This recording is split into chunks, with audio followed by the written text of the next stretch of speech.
Listen, listen, listen.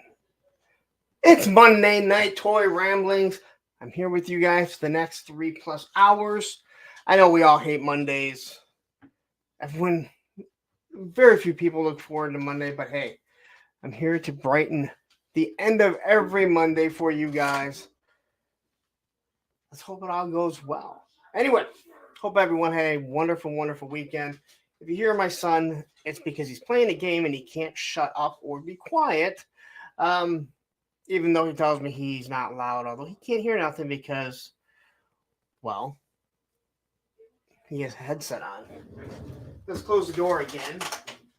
Roman will come walking right back in a second. Anyway, hope everyone had a wonderful weekend. I was able to kind of decompress after Punk's Pit, which was a lot of fun. Once again, we went a little late because I wanted to give Wraith another chance to not have any interruptions on his live stream. So, anyway, thank you for everyone that's joining. If you're wondering what Punk's Pit is, you got to be a channel member. And if you've ever seen Oz's Clubhouse, it is very similar to that.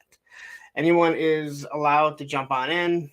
If you're a channel member, up to 10 people, we just shoot the crap and, do all that other stuff. Just chat. Nothing's really on topic.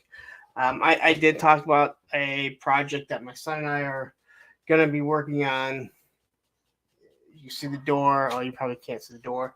He opened it again. How many times are you going to come in, buddy? Anyway. Here he comes walking around. You want to say hi to everyone? You want to say hi really quick? All right.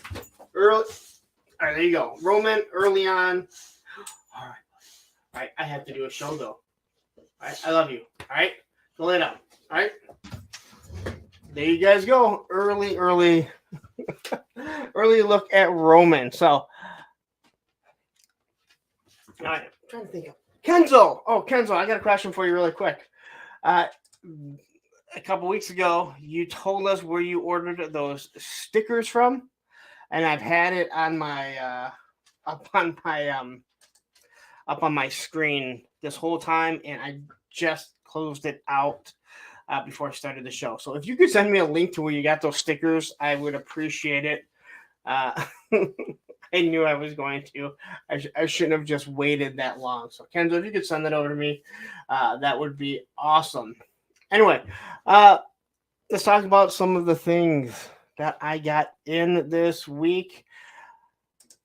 You should be watching the channel. So I got the 60th anniversary figure in. That thing has been doing really, really well for me. So thank you to all that have watched it.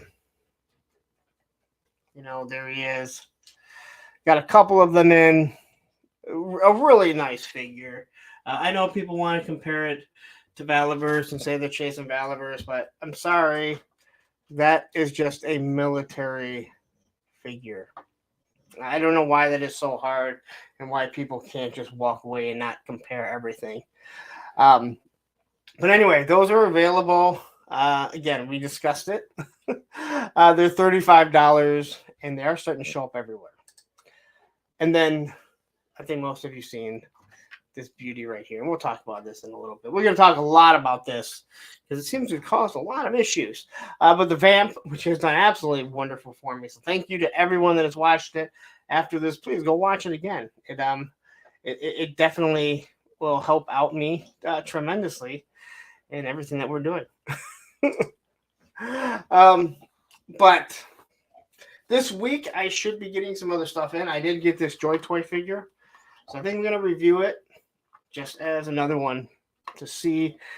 Like I said, I'll give him another chance. I bought 2 of these Joy Toy military figures. One, the leg broke off. Mr. Wonderful said that his that same figure had the same issue, so maybe it was just that mold. So I think I'll do this one again. Yes, and as Jeremy says, hashtag Vamp Spam. And we're going to talk more about that for sure. All right. And now before we get it. And so between Hasbro Pulse and BBTS, at least for me, the next wave of figures, retro carded figures and everything should be shipping real soon. So hopefully BBTS, normally once they send you a notice that they'll be processing soon, They usually process it pretty quickly. They have not yet, so I'm hoping that they give me that that processing before Hasbro does, because Hasbro just automatically ships it, which is fine. I don't pay for the shipping, but BBTS, I'd rather if they get them all at once. It's a lot easier. So, whew. Anyway, another thing that I want to mention. Really, last week when I was talking about, holy crap, we got like 160 people watching,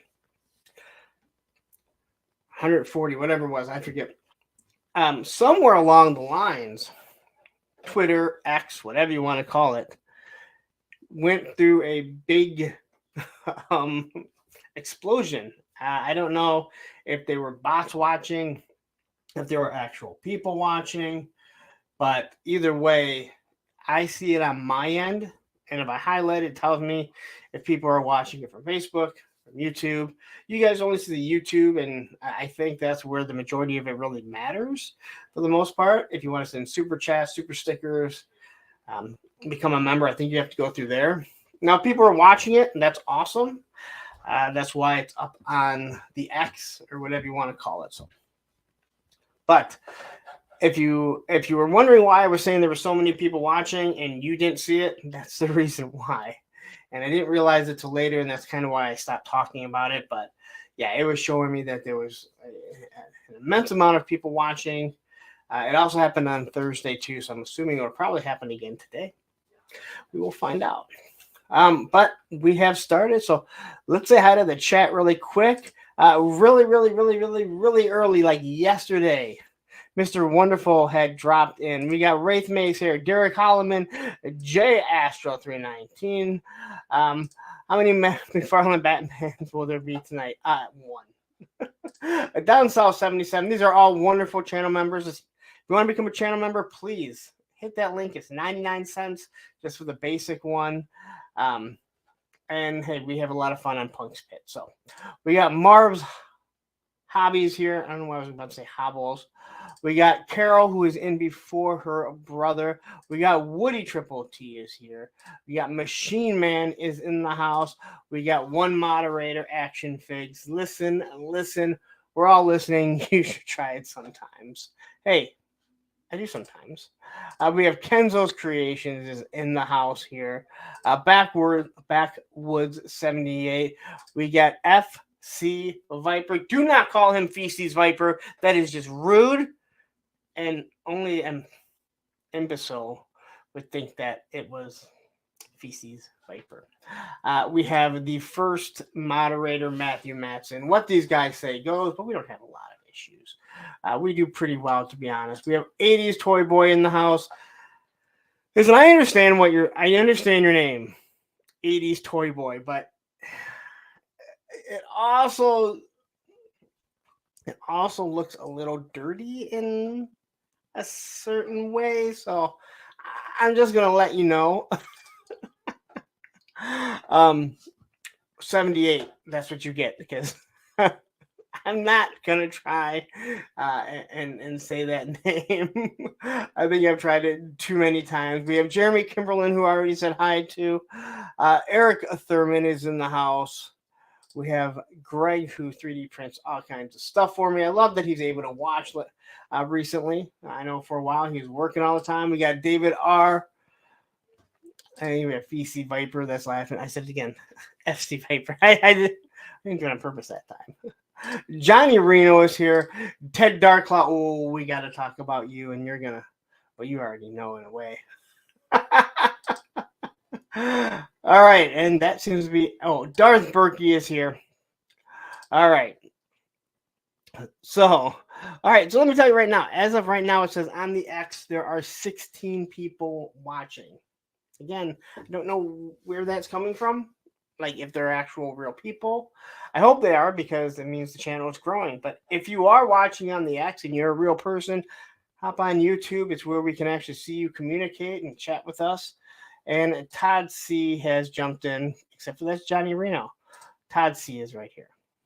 All right. So,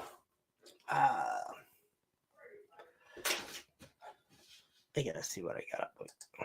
All right, so listen, there's a lot of crossover here. All right, there's a lot of crossover with certain channels, with mine, Oz's, Hella Dope Toys. I promote Hella Dope Toys.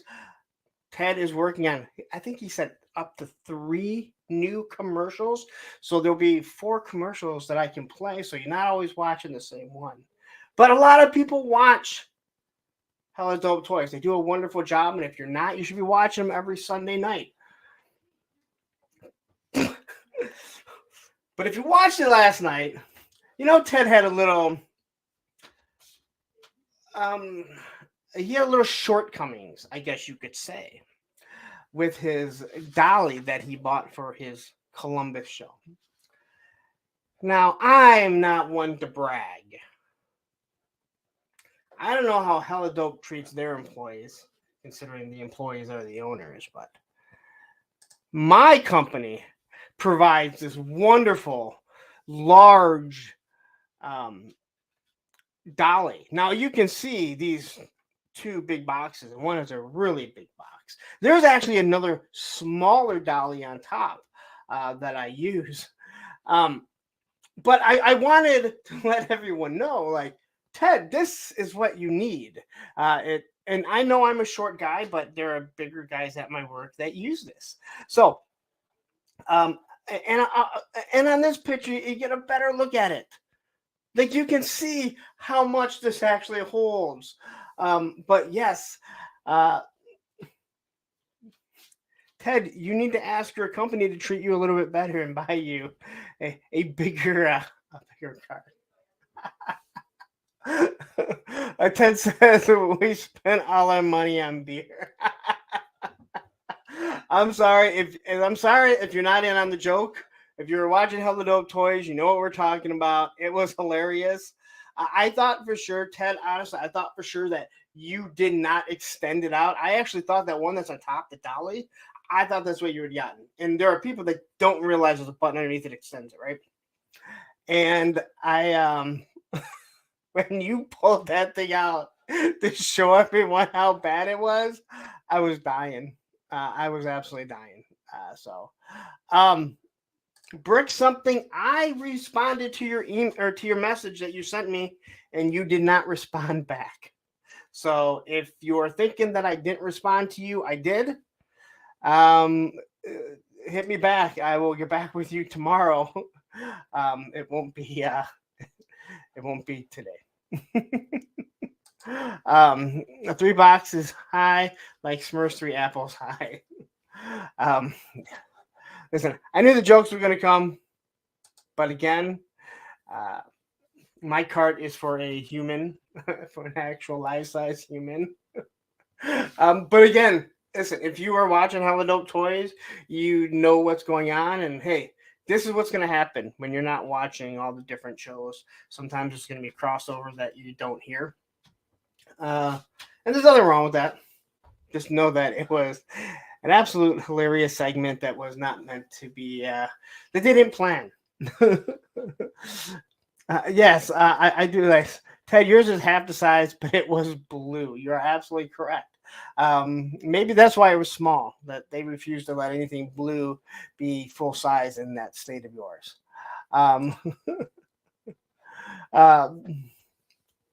So anyway, whew, I had to show that. I thought it was fun. I thought it was fun. So I quickly was talking about the videos. So I dropped the 2 videos last week. The vamp, as you might imagine, is doing absolutely amazing. And it piggybacked off of, well, I take that back. The 60th anniversary figure piggybacked off of it.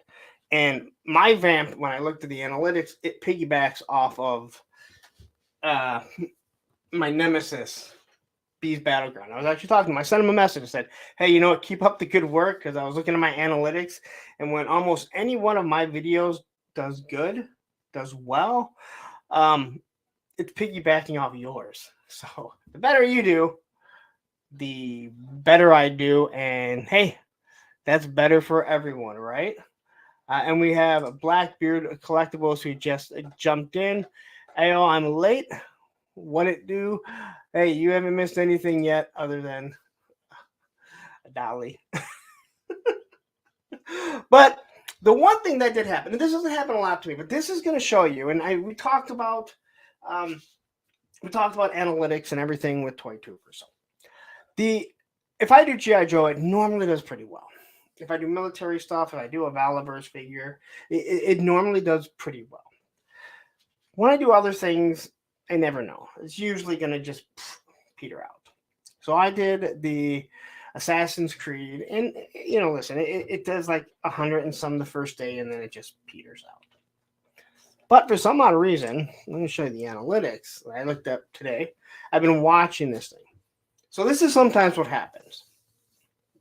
So if you look at these analytics, from when it dropped, it sat underneath like 270, right? It shoots up the first day, and then it just is really slow. Second day is okay. But then out of nowhere, it just started going. And again, we're looking at under 800, so it's not like a huge video. But for something I've never done before, this is why people always say don't just delete a video. They do say, hey, you know what, maybe play around with the thumbnail, which I did not do. I believe somebody probably tagged this in something or embedded it in a website. I can't really tell looking at the analytics. But as you can see, out of nowhere, and it was actually during the vamp. I told Matthew, I'm like, yeah, the vamp is doing wonderful, but man, all of a sudden, this thing is kind of shooting up. And I don't know why, but it's just to show you, like, you do a video, you never really know exactly what's going to happen, and sometimes it just takes off out of nowhere. It sits there for a little bit. So I just kind of want to show that. It's great when something does that because it's like, hey, you know what? I did some hard work. I left it there. I just have to not delete it. Like I somehow deleted probably the best Motu video that I did, which was the Talon Fighter, Point Dread and Talon Fighter. I deleted it. I don't know how I deleted it because I had no intention of it. Anyway, so that was just a little bit that I wanted to talk about. I want to say thank you. If you missed Thursday with a friend, I want to say thank you to Mark from Gridiron. That was a wonderful conversation that I had. I look at it more of a conversation than an interview. If you are on the fence about Gridiron, I ask you to watch this video, and you don't have to watch the whole thing. Go to where we start talking about Gridiron. And I think I know a lot of people, but I think way more people came away looking at things differently. Now, I think the whole show was really good. He didn't try and only talk about his product. He talked about his whole life, and I thought it was real interesting what he did before, which I really, to me, it says a lot. It explains where he's coming from, where he came from, and you understand he's not just jumped in and making 3D weapons for GI Joes or for any type of military. But when you start listening to him talk and what he's doing, I know when we talked about it on Punk's Pit, again, that was behind a paywall, so unfortunately, not everyone could see it. Everyone that was watching it, everyone that was on there that we were talking, they said it changed, and most people were already supporting him as it was supporting Gridiron. Thank you, Johnny. I do appreciate you asking him. I thought it went well too, but you never know. 80s Toy Boy Thursday with a friend is usually. Thank you very much, because that is what I wanted something different, and I've told you guys, and there's a lot more people watching now. The Thursday with a friend, I don't want another toy talk day. All right, we talk enough toys. Chad talks toys all the time. He does a wonderful job, and it's a lot of where I based what I wanted to do. But there's a lot of really good YouTubers or toy tubers that bring in a guy, talk about toys, talk about their business. I want people that are in my community that are supporting me. Some of them may end up being, in the business, like Lenny was, JLS Comics, which has a huge following, Unusual Mike, obviously Mark from Gridiron, but I also want to get, the guys that are just supporting me, and that's why I'm having so many other guys.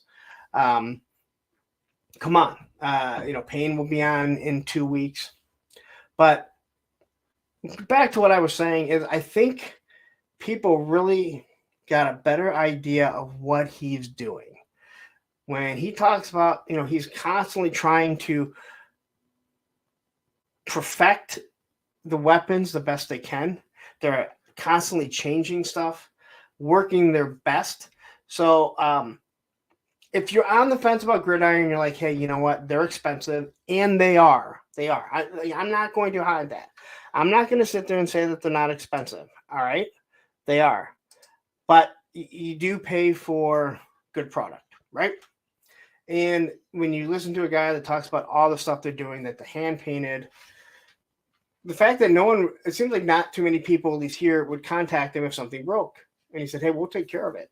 If it's proven that it's broken because it was defective, we will take care of it. Now, obviously, if you're smashing it around, firing at the floor to make sure it doesn't break, you probably will not cover it. But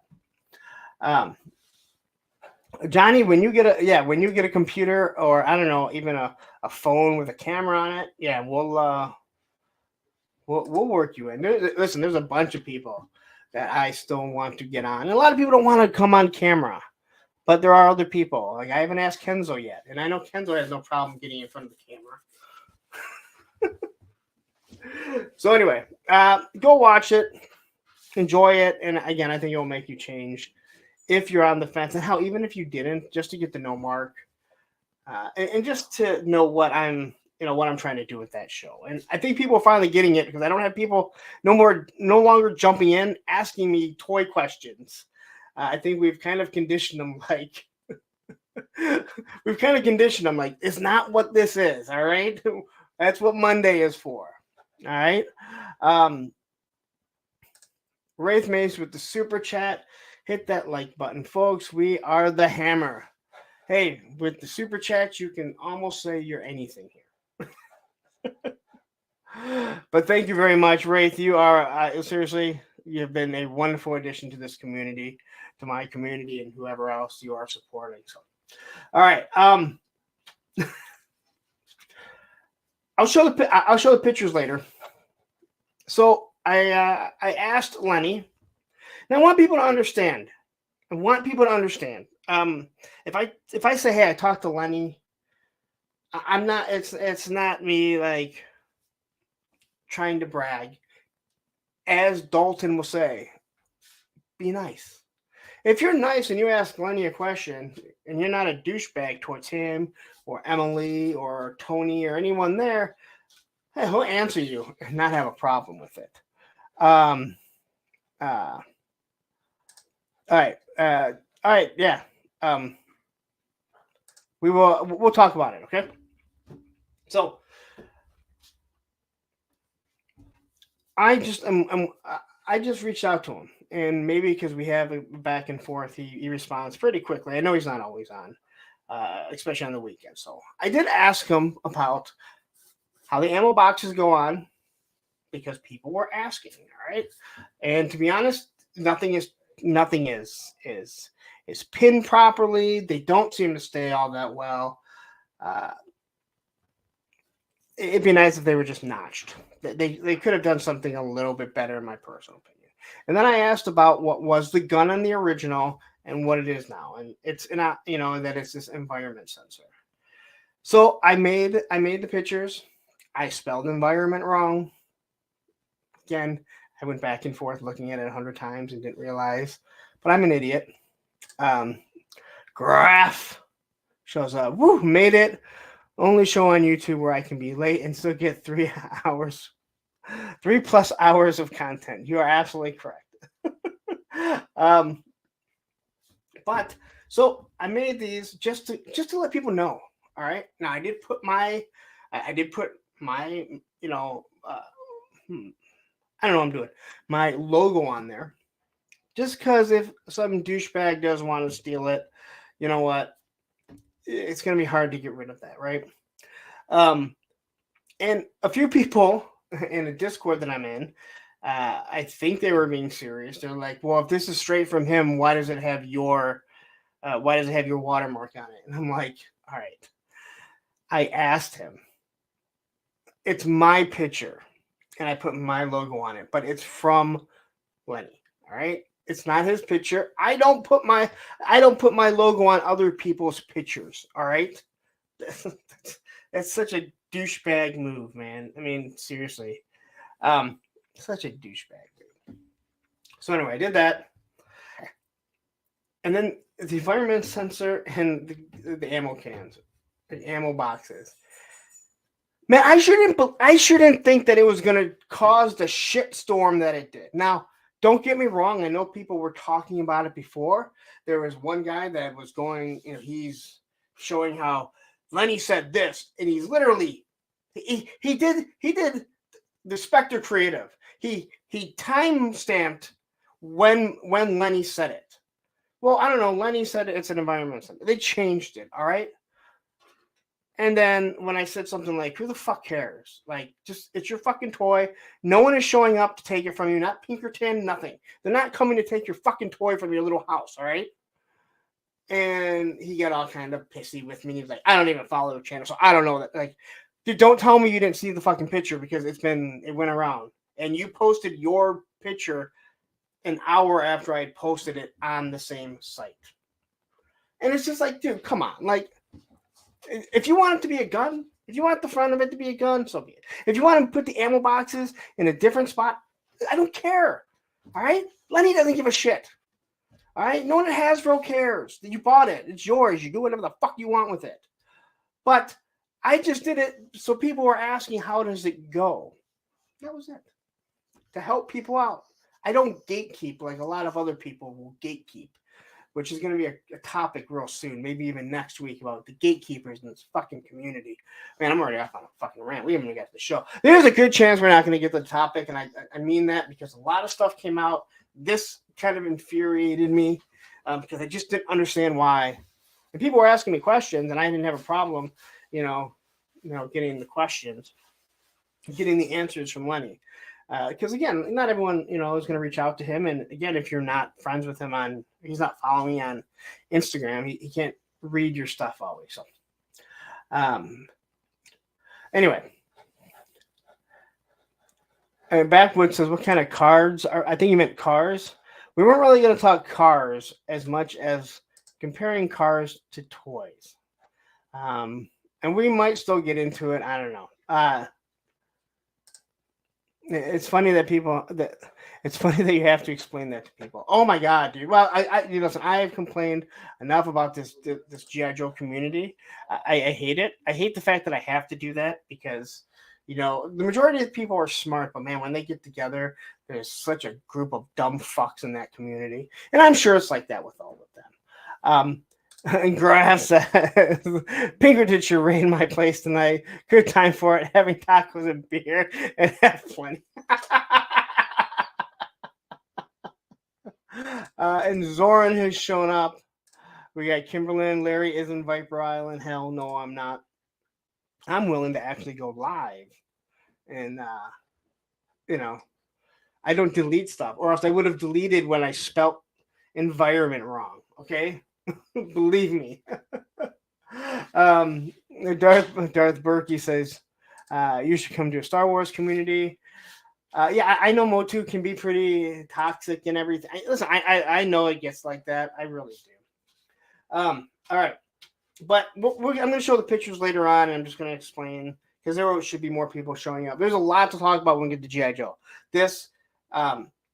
So Adventures in Podcasting, I will mention it right now. They did a podcast with Lenny, Emily, and Tony from the G.I. Joe team. It was very interesting. I listened to the whole thing. I took some notes of things I wanted to talk about. So it's really going to push that G.I. Joe segment probably pretty long because there's some interesting stuff in there for sure. But anyway, Graph is coming in. Do we ever say, is it Graph or is it Giraffe? Giraffe. I know you have a giraffe there. If Lawrence doesn't drink and this doesn't kick it off, he's got some good willpower. Listen, I went through a custody battle and I didn't even start drinking. So listen, this ain't nothing. Yeah, you can drink one for me. All right, don't worry. There'll be a lot of people at Joe Fest drinking a lot for me. Allison says all communities have toxic people, and most of them are the YouTube comment section. But we're pretty good. We're pretty good. And at least in my community here in my chat, we're pretty good, man. We run people off. Sometimes Tony runs off the wrong people because he doesn't know people are fucking around. Anyway, I do want to mention the merch channels.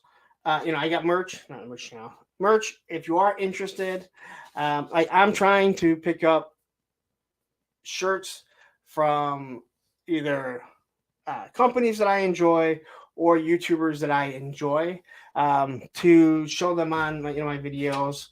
I'll still be wearing skateboard stuff and different things like that, my punk shirts, but I want to support the other guys that are also putting good product out here. So if you have merch, if you like someone and they have something that you like, support it, man. Sometimes it's better than a super chat. Hey, I also don't turn super chats away. Last week was amazing. Thank you for all the super chats. Honest to God, you guys were amazing. Anyway, and then we got, please, if you are going to use Entertainment Earth, click the link. I now have the that link tree in my Instagram, so you can get to the Amazon really easily. That means anything you buy on Amazon, it does help support the channel, and everything goes right back into this place because it takes more to run than you believe. So anyway, the merch, channel links, memberships. Again, I'm going to do more and more. I'm definitely going to. There's going to be more to come. There has to be. People are going to, pay to support. So, you're right. It is Fat Tread. You are right. It is free advertising if you buy a shirt. So if you buy a shirt and you wear it out somewhere, if you're wearing it on a YouTube show, it is free advertising for me, and I definitely do appreciate it. But that's what I want to do too, man. Again, I'd run a punk patch on my plate carrier if you make one. I gotta say, since Wraith sent those patches, I'm so interested in those. I'm really interested in that. But everything that I do, it goes through a third party, so I'm not keeping product. But believe me, since I got those from Wraith and how good they are, it is something that I'm definitely going to be looking at as things start to go up. All right. Quickly, I'm going to get into a few other things here. But I do want to mention this Thursday, Matthew, Action Figs, Ed, and Tony's Figs, Tony, we'll be talking Billy Jack for Thursday Movie Flashback. I will not be on it. I just need a break.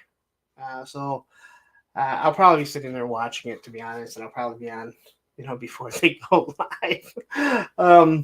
But yeah, check it out. Be sure to listen. I will be promoting it. Please start going there. Subscribe to our movie channel, Punks on Film. Matthew, put a link to that so we can finally get it off of this and have it over there sustainable. Anyway, but if you like this movie, they will be discussing it.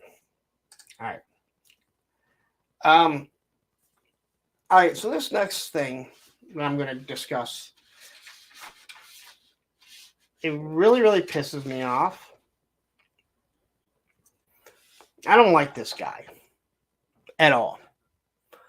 I'm not going to say his name because he told me to keep his name out my mouth.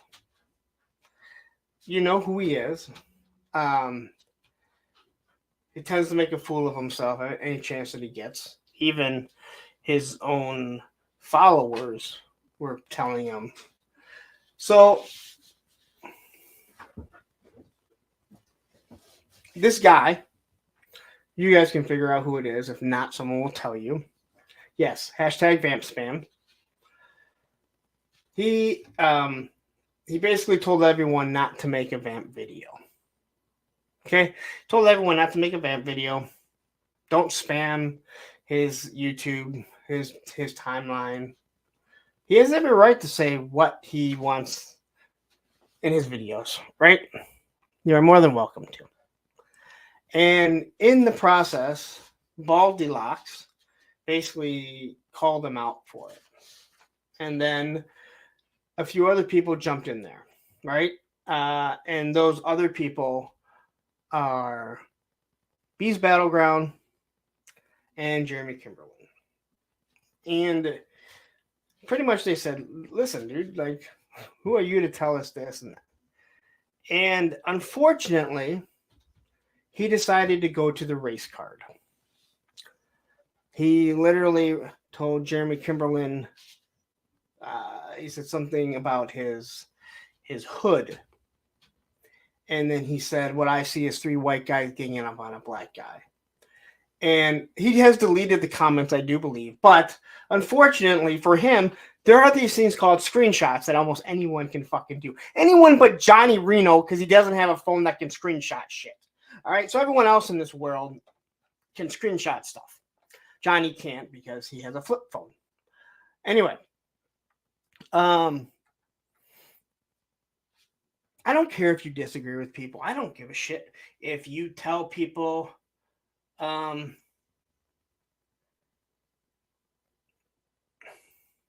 don't give a shit if you disagree with people.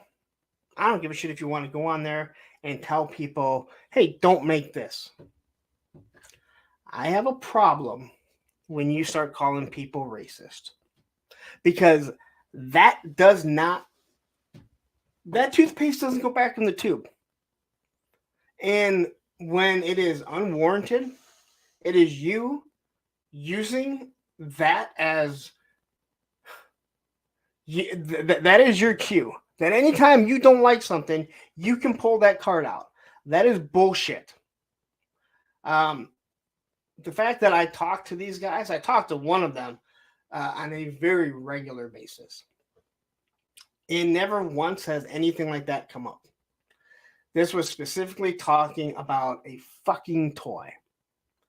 And there are some things in this world that when you accuse someone or say someone is, it sticks with them. Because even if they're able to prove to you that they're not, people still believe it. Now, fortunately, most of the people called him out on his bullshit. This is exactly right. It's called race baiting is what it is. There's a lot of them in sports radio too. These race baiters, right? And that's what they want to turn it into. They don't have an argument.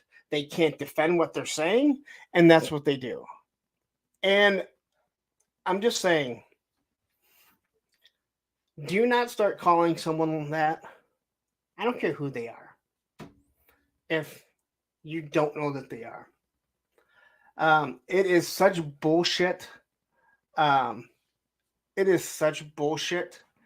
And this doesn't have to do with politics or anything like that. It's just the fact that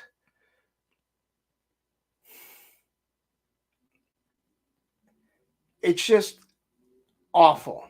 It shows the human trash that you are. That's all I have to say. That shows that you're a piece of human trash if you want to start throwing out allegations on people like that. And then you delete the comments. All right? And then let's not get into the, oh my God, somebody just happened to ship me a vamp. So let me get this right. On this day, you say don't make vamp videos. On Thursday is the earliest they started showing up because I'm really close to the distribution center. This shit all happened on Friday. You're telling me that somebody said, oh, wait a minute, you need this vamp. I'm going to overnight it to you. And on Saturday, you're able to get it and make a video of it? Listen, your logistics don't fucking work. It's as bad as you're fucking taking. Hey, look, I just happen to have the guy here. It's as bad as taking your hawk, pulling his arms apart and going, oh my God, look, both arms came off. Hey, asshole, if I pull on this fucking figure, guess what? Only one arm's going to fall off. You know why? Here, I'll explain something to you. It's called tension. And when you pull on something like this, you need tension. So if this arm pops off, guess what? There's no tension on this arm. So he just hang like this. You're a fucking moron. Anyway. Good day, everyone. Okay, so that's 41 minutes of your life you're never going to get back. Thank you.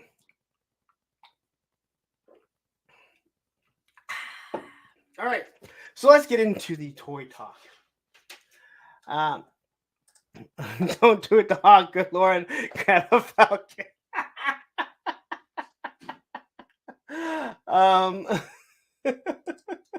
I didn't do it. Remember, my hawk came out. I was the one that contacted Lenny once again, and he explained the whole butterfly and how all that is working. So, yeah.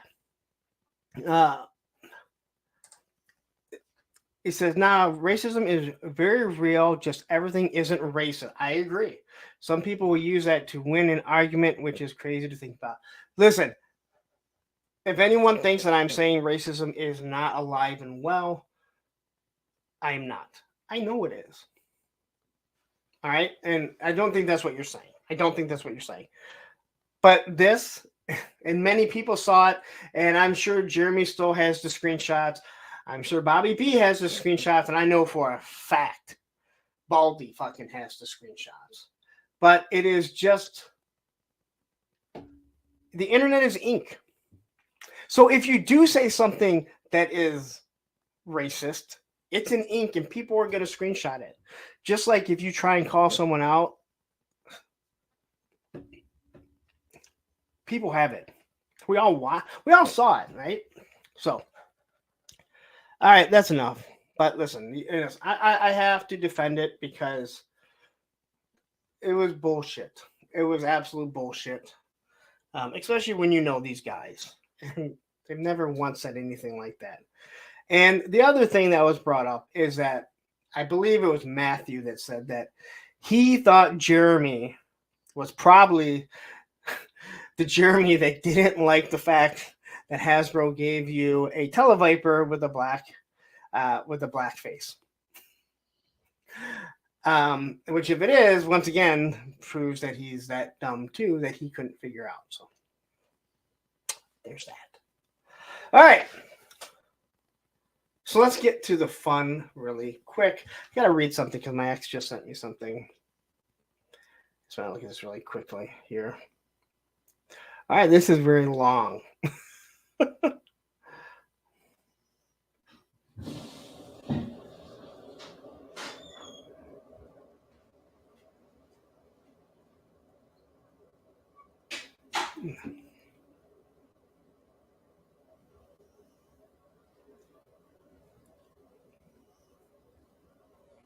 All right.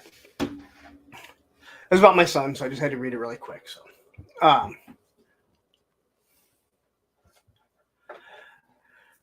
whew. I didn't expect to get hot, but as I read on my notes, I'm just like, I have to address this. All right. So a little bit of Motu news. You gotta learn how to turn on a dime, right? You gotta learn how to turn on a dime. When you're doing this, you gotta know how to handle things. People will throw things at you that you're not expecting. Anyway, Motu here. I didn't have any Motu news until today. And on the 21st, Cyclone is going to drop on Mattel Creations, $25, and then it'll be the $6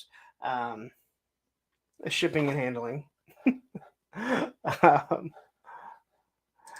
And they're taking in the morning, right? They're taking in the morning. I should probably stop doing that and make sure on Monday they get taken about 8:55. All right. So listen, as a kid, I remember Cyclone. I believe it was towards the end. I think it was a really stupid character. I had no love for this guy. I didn't really care. And then I saw these pictures. And I went, damn, he looks good. Maybe it's the blue and the yellow being so close to maize and blue, for the University of Michigan.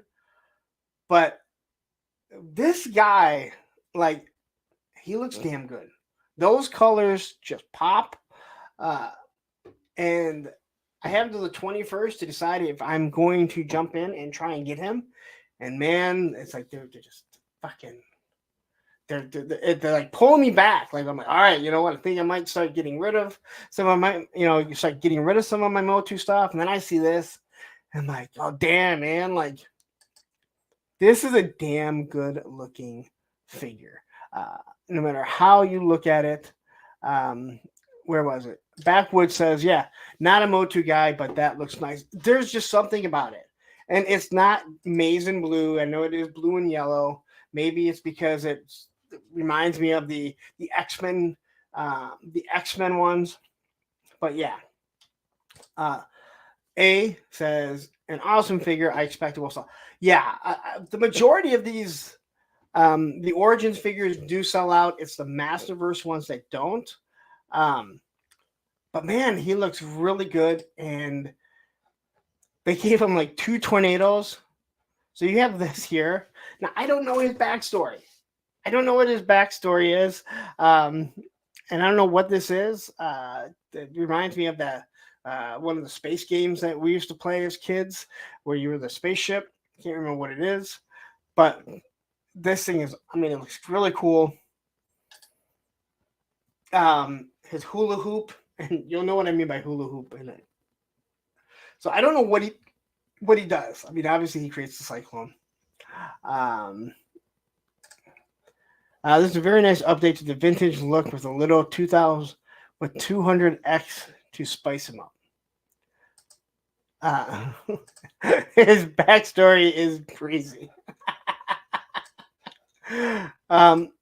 So here's his hula hoop. I saw this and I laughed because I used to be able to hula hoop really, really, really well.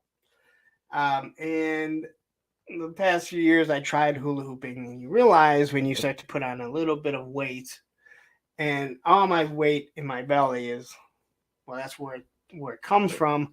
I'm super solid, which makes it even worse. And my daughter would just do it like, and she'd laugh about it, and she'd go for like 3 or 4 minutes laughing at me. And every time I'd get one like a hula hoop going for like 30 seconds, I'm like, look. He says I'm putting him next to Red Tornadoes if I manage to get one. If you're there at noon, you can normally get these. They have been better with their distribution. So here he has the 2 Cyclones coming off. I just think everything about this looks, the colors pop so nicely. He looks really good. I believe he has He-Man's face. Am I wrong? That is a He-Man face, right? If it's not, tell me who it is. But I was looking, I'm like, that is He-Man, isn't it?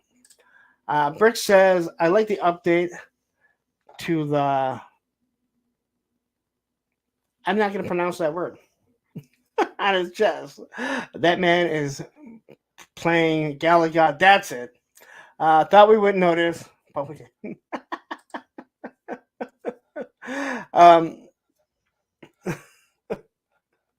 But yeah, so I saw this. I'm like, you know what? I got to throw that in there. I just think this looks really good.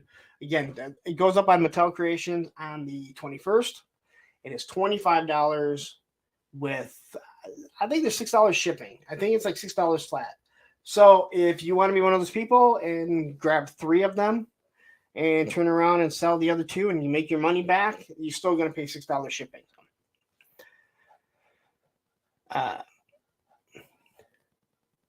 Snow Wolf says it's a Doppler display. I don't know what it is, but it looks really cool. It reminds me. Starfighter. That's what it was. The movie Starfighter. Doesn't he play a game and it looks very similar to this? The old Star Wars game was very similar too. But I think Starfighter, the movie Starfighter, where he becomes a starfighter.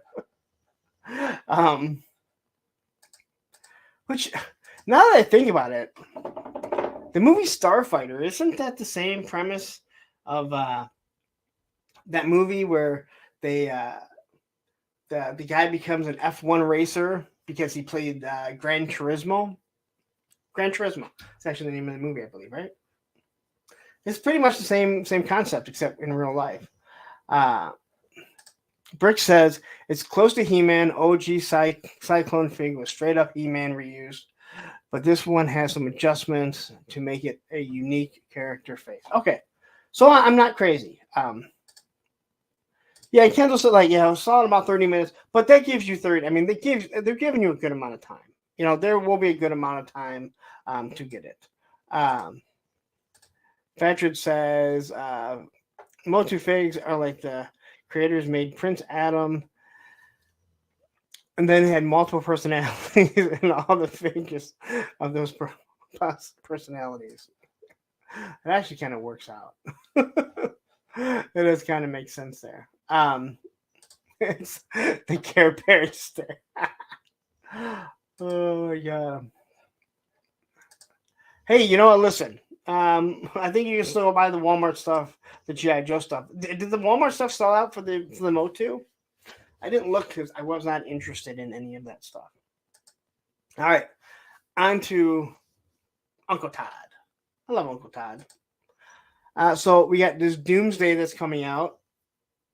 If they posted more pictures, I did not get to see them. And I did look before this. Darth Berkey says, "Greetings, Starfighter. You have been recruited by the Star League to defend the frontier against Hazur and the Kodan Armada." See, I don't remember that. I remember the movie, but I don't remember how it all went down other than he played it. And that is a movie that I would like to sit down and talk about. Hey. Is this the first time Terrence St. John has actually commented on my channel? I know we've talked before. Hell, we met in real life. I watched a crackhead try and seduce his son. I don't think you've ever commented actually on my channel. I might be wrong, but it's good to see you here, man. This Doomsday actually looks pretty good, and I don't know if that's glow in the dark, but if it's glow in the dark, Todd, you might have me. Oh, if I find it in clearance. You've been here. I just didn't know. Oh, you've been here. I just didn't know if you ever commented though. But I love having you here. Ooh. Oh, I forgot to put this. Oh man, did I? Oh, I forgot to load it. So there was a Batman that showed up. Yeah, there was a Batman that showed up. Oh boy. One second here. Let's talk about the Batman. Oh boy, oh boy. Oh well, there's a new Batman. All right. There's a new Batman. You guys don't care. All right. There's a new Batman that's come out. It looks like Batman. So we're not gonna talk about it. I was trying to get my nap in. I was trying to get my nap in, and I forgot to load it. I loaded everything else, I think, though. All right. So Super 7. You know me, I'm not a huge fan of Super 7. But I know some of you guys really do like this.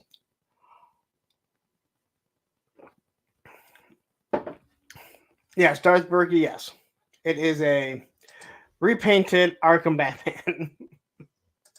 But I was just happy to get another Batman on, and I thought I put it in my slides, and I don't really care enough to go look back. It's a Batman, right? He's probably done 40 since we started the show. All right. So I'm sure many of you are Beastie Boy fans. I am not. That probably won't shock many of you. I'm not a huge Beastie Boys fan. But they are doing a Super 7 Ultimate Sabotage. And if I was a Beastie Boy fan, I think this is something that I think would be cool. the one thing I can say is looking at the figures, they are very cartoon-like. So you don't have to worry about the face being ruined that bad. The Super Bonus Pack looks like fire. So if you order through Super 7 and outright pay and then wait 2 years to get it, you get a fire pack. But they did drop these figures. I can tell you, one thing I know about Sabotage is the director of it, Spike Lee. No, not Spike Lee. Spike Jones is owner of Girl Skateboards, or one of the owners of Girl and Chocolate Skateboards. And they had a video come out around the same time. And it seems like nobody can remember who did it first, whether it was the Beastie Boys or the girl team that did the video. I'm pretty sure it was the girl video, because it's done the exact same way, and Spike Jones is the one that did it. And I believe the Beastie Boys saw it and wanted it to be done that way, and that is how he actually got it. So, but yeah, here's all the figures, everything that it does come with, and you get the Super Bonus Pack, which from what I can tell is just fire. I mean that's a good incentive there. Good incentive, Brian. Like, hey, if you buy from us, you're gonna get fire. Giant Beastie Boys fans and huge toy collector, Super 7. No. I'm sorry. That's just so bad. Brick something says, I was at Super 7 shop a few weeks ago, and Dan, Lemmy, Biggie, and Cliff Burton Ultimate are, I don't know what that is. They're doing great things on these musician figs. I love that they're doing musician stuff that you're not going to get from a lot of other brands. But again, you never know what you're going to get from them. And that's, their biggest problem. That's my biggest problem with them. Some people don't seem to have an issue with it. Clearly, the angle the photographer got shows that the microphone can almost go up to his mouth. As we know, their articulation is about a 45 degree if you're lucky. But yeah. But they look good for what we see. They do not base it off their actual real character, like their real likeness. It's much more cartoony. I feel like they did the same thing with the Star Trek figures, but I don't think they did it on purpose. I think they realized, because I watched a review on one of them, and the guy was just like, yeah, he's like, if they would have said this is cartoonish, but they didn't.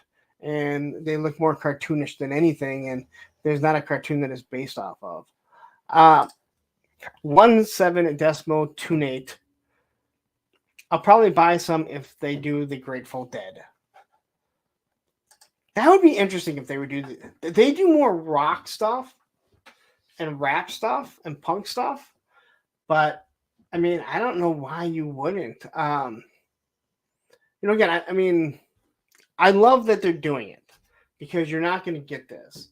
And I don't even have an issue with the Beastie Boys are different because you'll sell a whole bunch. But when you do like punk stuff, you're not going to sell a huge amount. And I understand that would make something go up in cost. But yeah.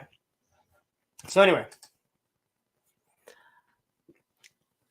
I'm not a Beastie Boy fan. I know this video, but I don't think I've ever watched it from beginning to end. But he has a microphone, he has an axe, old school phone, a bunch of different hands, different faces, one without glasses. Don't ask me what Beastie Boy it is, because I have no idea. A lamp, binoculars. That he can't use those binoculars because his arms don't bend enough to get him to his eyes. All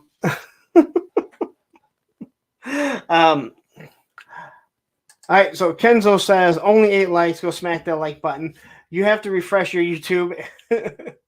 I'm looking at least 36 likes, but either way, go hit that like button.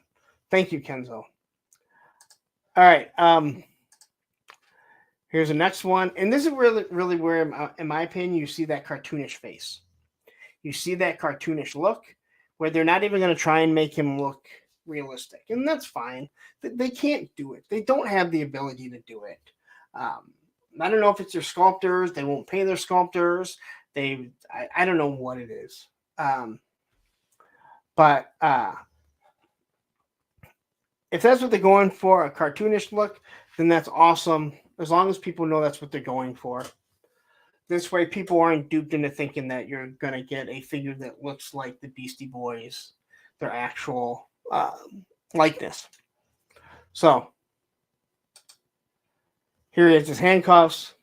Again, I love the little accessories. I do think is really cool. But he's got the handcuffs, some dynamite. As I said, I've never watched this video from beginning to end. Kenzo, I'm with you. 36 is too little, and now we're up to 41, and that's still too little.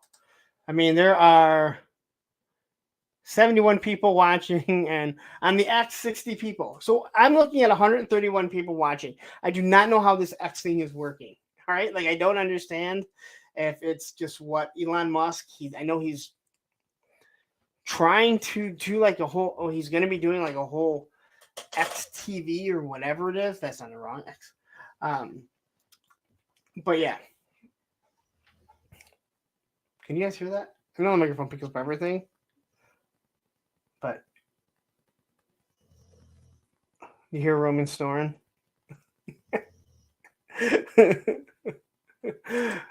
I know my mic picks up everything, so I'm wondering if you guys are actually picking up Roman snoring. All right, so here we have the Sarge look. All right, this is really the Sarge.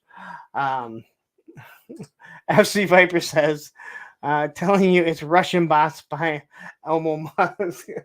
Hey, it might be. But hey, if those bots want to leave me super chats and likes and join the membership, they are more than welcome to. Remember that. Bots, your money is welcome here too. Yeah, they do much better with non-humans. I agree. Again, the biggest issue is when they do something that is bad, they just won't take responsibility for it. You know, I wish I didn't have to hammer them. Shame on Twitter people can't comment live. Yeah, I don't know if they can. There were some people that tried. It was really weird. I don't know. And BMW Rhino says yes. Hey Roman, hey Lawrence. So you can hear him. You can hear him snoring. It's only a matter of time. I actually brought his little. Oh, yeah, he's actually in his bed. Oh, I'm sorry. I didn't realize he actually. He's right there. Like you see, he gets. It makes it look like he's looking above the APWT toys now, and he's like, "All right, we're gonna leave you alone, buddy. You want to be left alone." It should be a punk with toys. What I do mostly with that is I just push out when I do videos.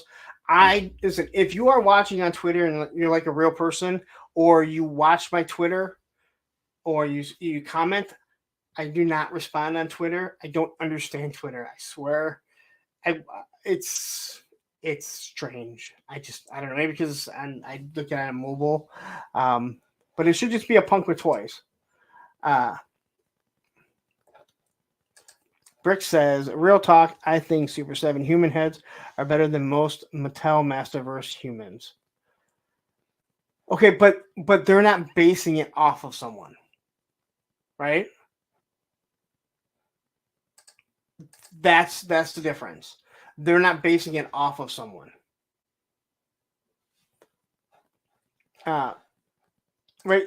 So can you see that on Twitter that there's 140 people watching?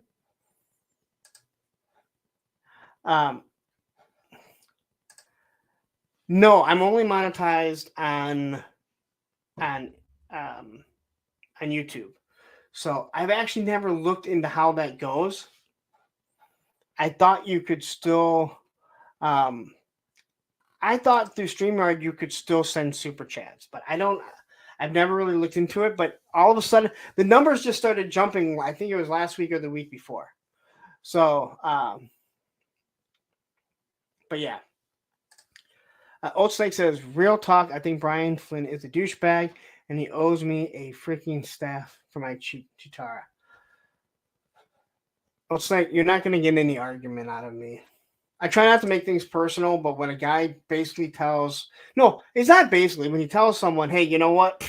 Hey, the company was done with us. What are we going to do? Like, that just pisses me off. Like, those people spent a lot of money, man.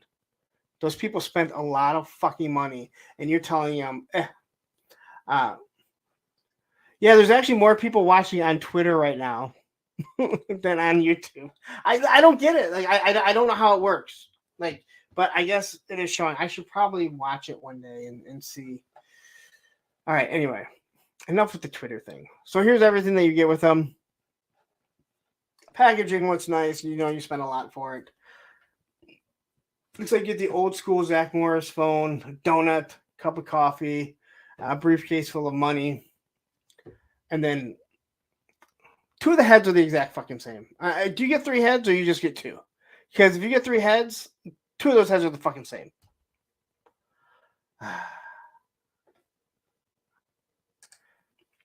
Can other platforms not drive the traffic to YouTube? No, they can, but I don't know if people are actually watching. That's what I'm saying. Like, I've always had it on there, like, because StreamYard, I can stream to like 3 different platforms with the level that I have, but I would only get like 2 or 3 people watching on Twitter till like last week when it blew up. So I'd never seen it before, and I just have not said it. Maybe it was 2 weeks ago. But it shocked me because Tony was like, I don't know what he's thinking. He's like, I was talking to Tony and he was like, yeah, you started saying that. And I'm like, dude, there's like 70 people watching. I don't know why you're saying that. And then when I talked to him, he's like, oh, so it's never happened before. But yeah, so I don't understand Twitter. I would be more than happy to use X, Twitter, whatever you want to call it, if I understood it better. I just shoot out when stuff, goes live, like when videos go live and everything. But this is like the past couple weeks is the first time that all of a sudden there's all these viewers, and I don't know if they're, if they're bots or not. That's what's just kind of strange. That's all that it is. So, Hustle says, man, the Super 7 Ultimates are decent figs, especially when they recreate pop icons in music and film. They are if they come out looking nice. But again, the thing is, you never know. All right. That's enough of Super 7. So I put Street Sharks in. I vaguely remember Street Sharks. Everyone seems to be Street Sharks seem to be the buzz right now. They look like they're kind of doing what Motu Origins did. They say something about being like 80s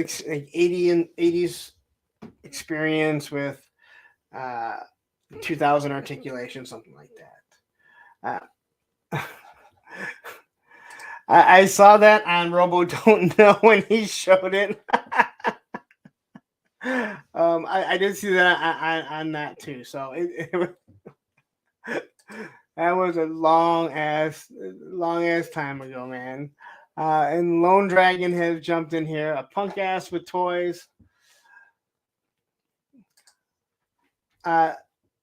Listen, if you are on Twitter and you're a real person, comment on here. I just want to know if it actually works, like if your name shows up. And if it doesn't, if you're actually a real person, jump over here on YouTube. I think it helps my algorithm on YouTube a little bit more, but I need to look at how I would get monetized over on the X. So it says, don't worry, Lawrence, I don't have an attachment to Street Sharks either. Yeah, I barely remember them. Like, I remember this one here, because I think it was the face of it, or it was on the logo or anything. Old Snake says it doesn't. I commented there last week during the show. So I saw the comment. I think I saw your comment that you left on Twitter because I went over and looked at it. Okay, so look at this. So Jonathan Berkey. So we know that's Darth Berkey. X test. So maybe if you're logged in, it shows up because it is showing me that this came over from the X. So now I'm not asking you to, but can you is there a place to send a super chat there? Since you're there right now, is there do they show you where you can can you send super chats there, or can you only do that from YouTube? Because I know it's a YouTube thing, but it's also going through. Thanks for everyone for sticking around as we try and work out technical difficulties and see what works.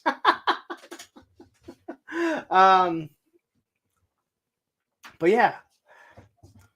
See, right now it says we have 166 people watching, 92 people on the X, and 75. But I know I don't have. I mean, I can't imagine I have 92 people watching on the X. I hope I do.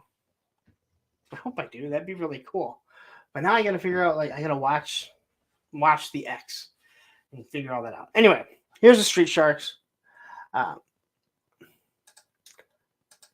Okay, so I don't see it, but I'm also on mobile. Yeah, I didn't. Again, I'm not sure if you only get that when it's because the super chat is a YouTube thing, but I thought you could also. I would assume the other platforms allow you to send stuff like that. So, hey, looking Kenzo, Tess X Go Broncos. Kenzo, I think your Broncos are going to have a really really rough season. With your $8 million salary cap that I think that you can go out and get some free agents. But anyway, back to the Street Sharks. I think they're $25 if you're interested in them. They all seem to come with this cage that they're busting out of. Very interesting. I kind of remember this figure, just the logo, but they do nothing for me. Nothing really, just nothing stands out. Nothing at all. And here's the box. So I believe they're only 5.5 or 6 inch figures. They're not real big.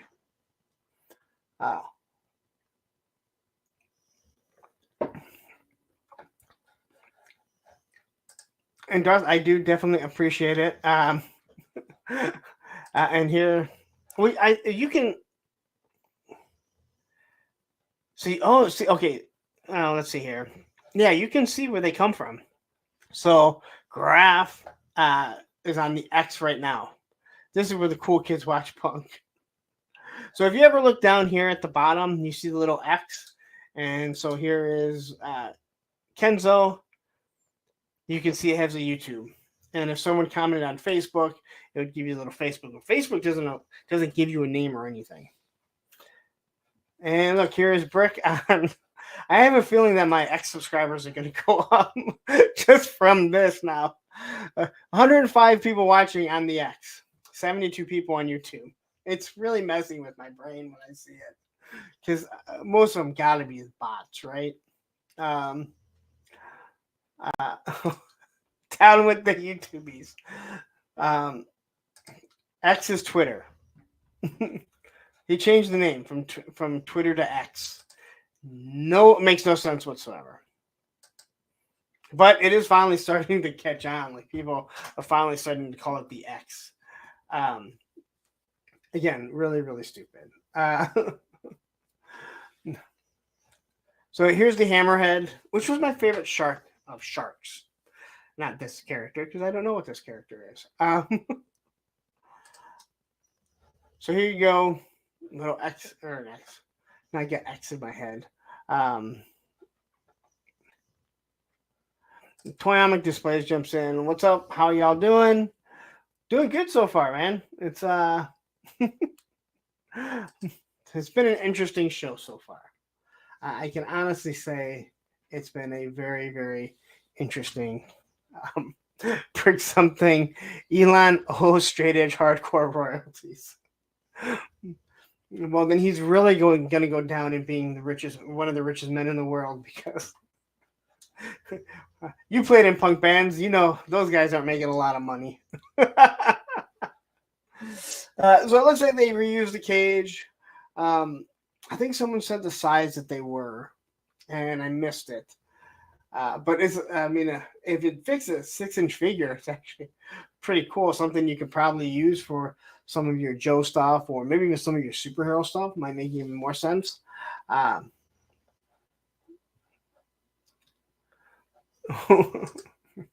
gonna make Punk blow his mind. All right. So again, if you're interested in these, I do believe that I think they went up for pre-order. They're about to. Anyway, and then this, dude. I'm sorry. Like I don't know what kind of shark this is. All right. It looks more like Gonzo from the Muppets than anything. But yeah, this this looks more like Gonzo. That's what I kept looking at. Different color, but that snout there. And I don't think I said hi to Pop Blender. Glad you could join us on Punk's Pit, and I'm gonna start doing my questions soon. So I really liked your input that you had. The input that you had about the project that I'm going to be working on. It was a lot of questions. I think most of what you said was stuff that I wanted to ask, but you really reaffirmed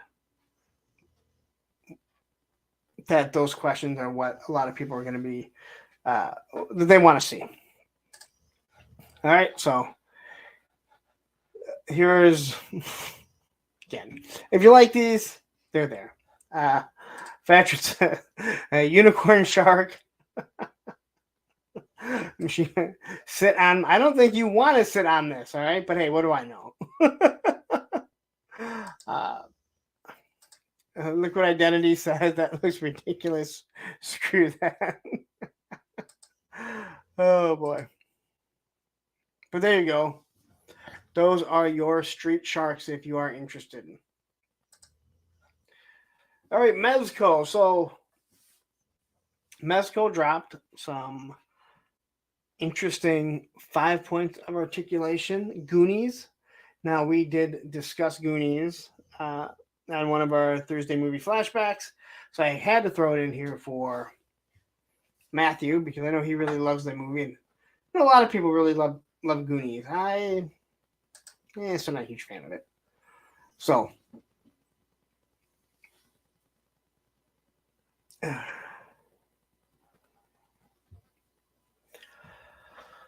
I'm sorry, another message from my ex. So, well, my son.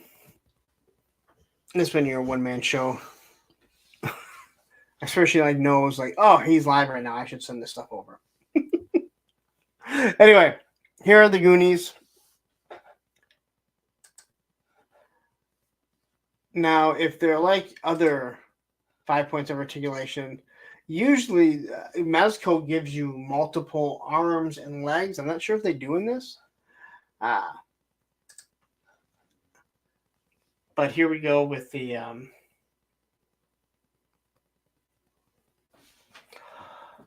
my god. And I've been doing this for like a year and a half, right? And she still doesn't realize that I'm on right now. So anyway, I think they look pretty good for what they are. A low quality in many ways, but they're there. If you really need the Goonies, I don't know how much action you need in them, but I mean, they do give you some pretty cool stuff from what I can see. They look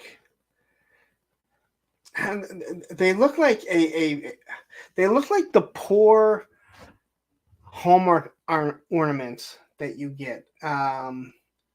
Not the good ones, but the ones that they ship to Walmart and Target that you're gonna get, where they're kind of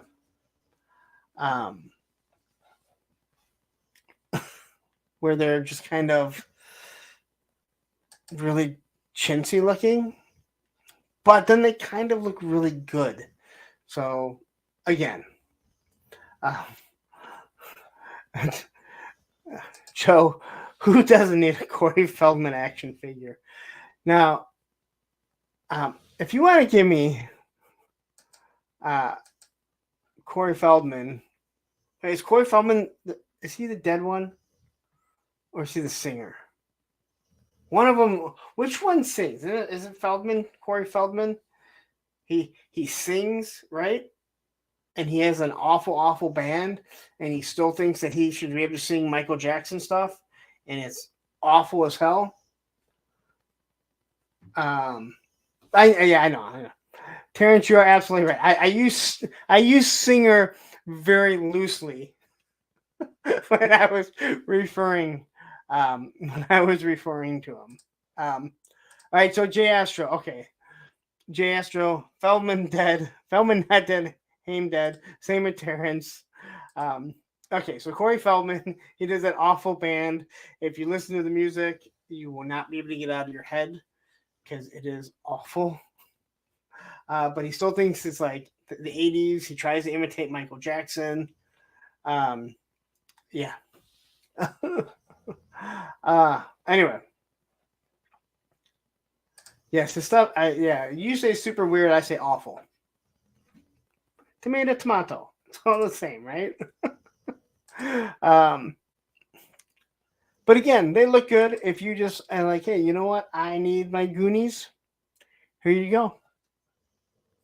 And I did not check the price. So it includes Sloth with his sword and his captain's hat or his pirate hat. Yeah, I'm with you. Easy pass for me too.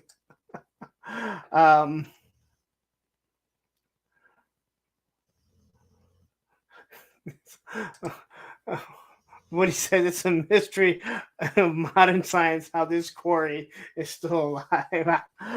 I am with you 100%. And Terrence says he's huge in Ohio. Figures. Of course he would be. But you get a map. Yeah, he has some pretty cool stuff. But it's Mexico, so it's going to be, expensive. And the pre-order is coming days ago. So, anyway, there's our Mexico. Hyatt dropped this. I know people are going to be interested in these. Contra figures. Now, I remember up, down, left, right. AB, select, start, right? Did I get it right? Up, down, left, right, AB, select, start. Pop Thunder asks, where are the girls with Corey? So, I will be interested to see these. They're probably going to run, 80 to 90. If it's high, you're doing 6-inch figures. Now, I don't know anyone that has any of this the high-end highs. So I do wonder what their quality will be like. But they're making them. And I don't know if it's part of Contra 1 or not. They don't remind me of Contra 1, but that was also 8 bits. Absolute Beauty, right? That was on the 8-bit system. Or was it on the... Yeah, that was on the original system.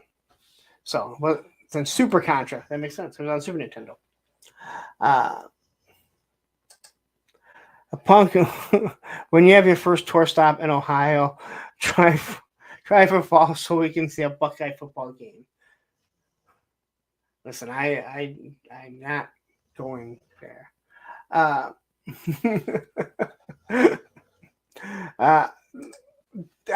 was there for PowerCon, and it is right there in Columbus, and yeah.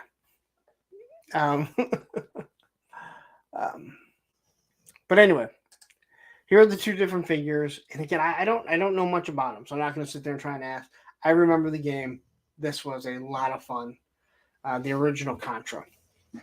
and they've lived off it for quite some time. The fact that we still remember it is kind of crazy. Matthew Matson says up, up, down, down, left, right, BA, select start. Okay, so I was close. All right, the fact that it sits in your mind like Jenny's phone number. The Konami code, yes, but I'm just looking at all this. Kenzo says, say the contra code to Alexa, see what happens. Alexa, contra code. Sorry, I don't have an answer for that. Kenzo, he doesn't have the answer. Alexa, what's the contra code? The country code is a short, alphanumeric code used to identify countries in dependent areas in data processing and communications. It is used in various identification systems and is also applied in international calling. All right, well, don't need any more of that. It ain't working. But anyway, Hiya's doing this. If you are interested. All right, I'm going to show a quick commercial before we get into what Jada is showing off. And I know people are excited for this. Tony, I hope you're watching because this is your favorite commercial. Here you go.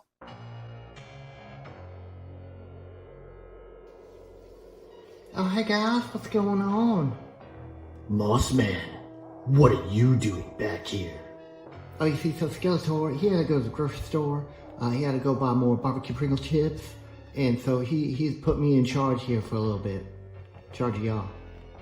He said, man, Mossman, I have to go to the grocery store, so I need to put you in charge of Snake Mountain. Yes, that's Skeletor. That's Skeletor. Right.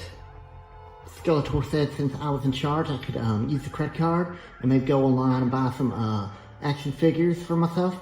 Oh, some action figures sound kind of nice. Yes.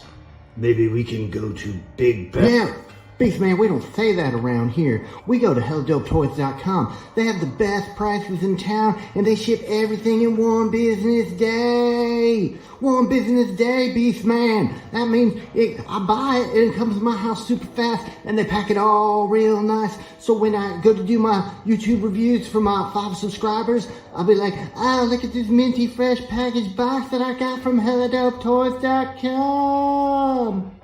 So what are we waiting for, y'all? Let's go get that credit card and head on over to HelloDopeToys.com right now before they run out of all the good stuff.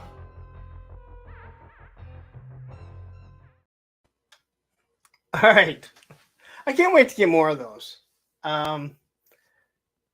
Again, Ted, I can't wait. I am excited. He said he is definitely working on, I think, 3 more. So I'll have a multitude of ones to play. So, yes, Ryan, it is a pee break for me. So go get that credit card. Listen, it's Ted. As awesome as that is, it is the 5 subscribers. Every time I hear the 5 subscribers, I laugh. Like it is so awesome. Yeah. Grab says if this was 2020 Twitter, this commercial would ban. Things are looking up for twits. All right. So Jada, now you can pre-order these new Street Fighter figures from Helidope Toys. Use my code APWT. You can also go to Entertainment Earth, which I think that they don't ever get anything in, but hey, it supports me. But not that I want people to turn away from those and not help support me and other people that I have sponsorships with. But it looks like both of these are showing up in Target right now. So they went up for pre-order day, and supposedly people have already found them in Target. So if you have to have them right now, start scouring your Targets. because they say that they are there. And I have to say, I think this M Bison looks absolutely amazing. These figures, again, if you're a Street Fighter fan, and you're obviously a toy collector because you're watching this, you need these. If you are not a Street Fighter fan, but you're just a fan of toys, you need one of these. Jada had no business coming out, making action figures like this so early on and making them so fucking good. Everyone that raves about Jada Street Fighters, there's a reason. They're amazing figures. Shocking. These are still $25. So Bison is a much bigger figure. I thought he was going to cost a little bit more, but he doesn't. I love the cape. It looks absolutely amazing. I hope that wire is as good as they're making it look. But they haven't given us any reason not to think that what they're doing is great. Graf says, the Jada Mega Man figures are incredible. They feel solid and look so sweet. They do. I didn't buy anyway. I didn't buy any because of I don't have a Mega Man connection at all. But I looked at them going, I want them. I don't need to add more. And Clint Jorgensen says Super Saiyan would charge $79.99, and they would take articulation away. Okay, so I always bitch about stands, and I will always bitch about stands, but you're not going to get this pose without a stand, all right? So if you have this pose and you're using a stand, I will not criticize you. These things are just so cool. And again, I think that I might start picking up the rest of them. I had only picked up 2, but now I'm just like, they're such good figures, man. They really are. Ryan says, yeah, Jada's made some amazing figures. They do, man. But they really came out just really, really out of the gate. So this here really shocks me. This is $25.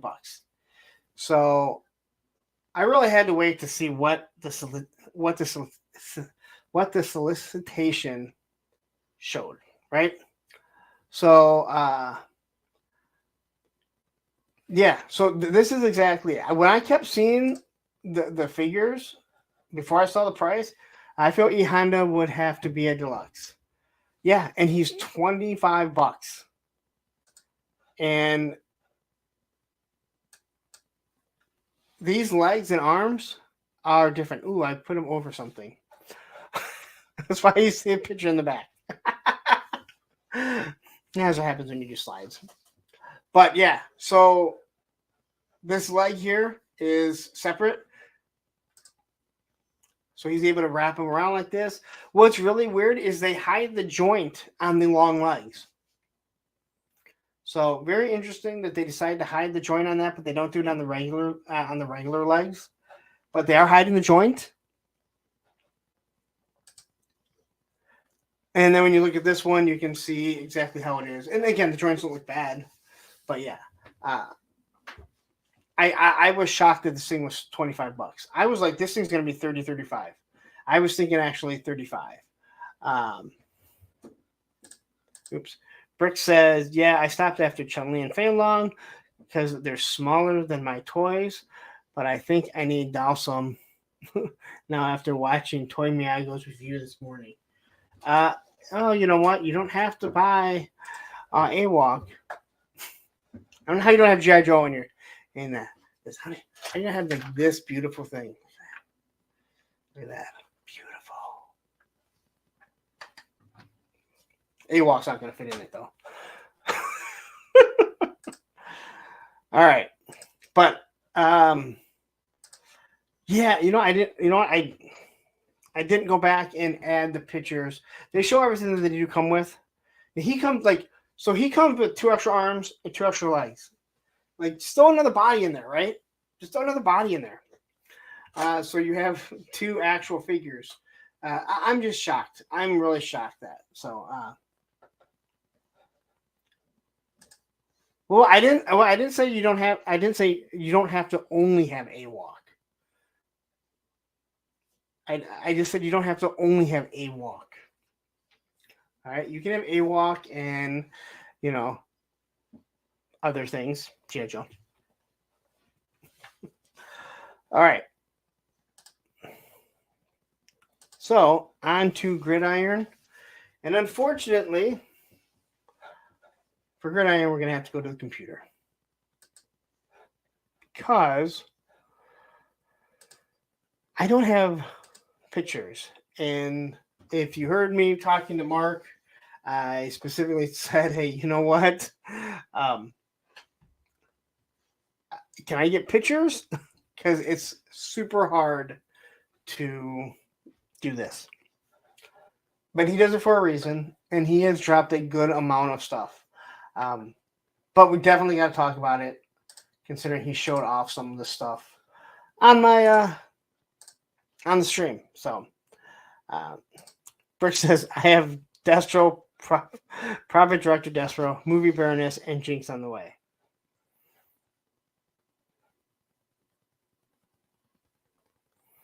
So, I'm not going to ask. I'm so not going to ask. That is a gangly bunch of G.I. Joes that you have decided to get. Just all right.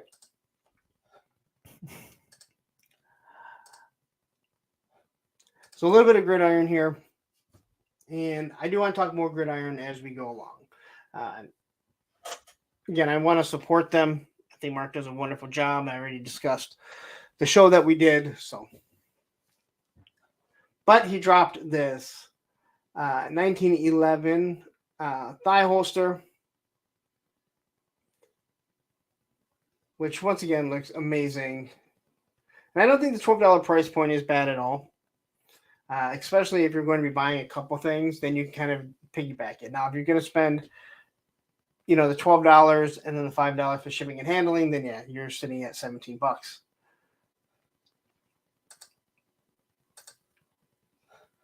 But they look really nice. It's something different. Really goes well with any of your G.I. Joe figures, or any of your military style figures, to be honest. 80s toy boy. We're gonna get to it. Don't worry. So this was one of the things that he dropped last week. He drops a lot of stuff, and a lot because it's 3D printed, so they can print it and keep changing it. Then he dropped the medical diorama here. So I believe there is already a Doc one, and I think this is a really good thing, and especially with Doc coming, if they do something like this works out really well. You have your saline pack, your blood pack, your stretcher, your different tools and stuff. And this is stuff that, the Hasbro team is probably not going to do. So jump over here, $40. Again, that's a lot of stuff to add as a display piece and add to it. So,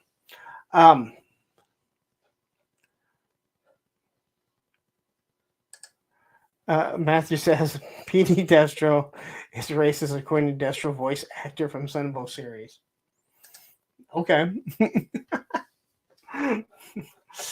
I didn't realize the same guy that called out Jeremy, Boldy, and Bobby did the voice of Destro.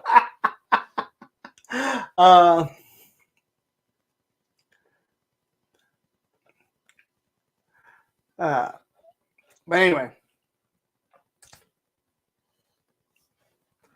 so you have to have some Cobra Troopers, and he makes enough that you can create your own medical team for Cobra. It's going to be very expensive, but if you're doing a lot of photography or you love your displays, there you go, man.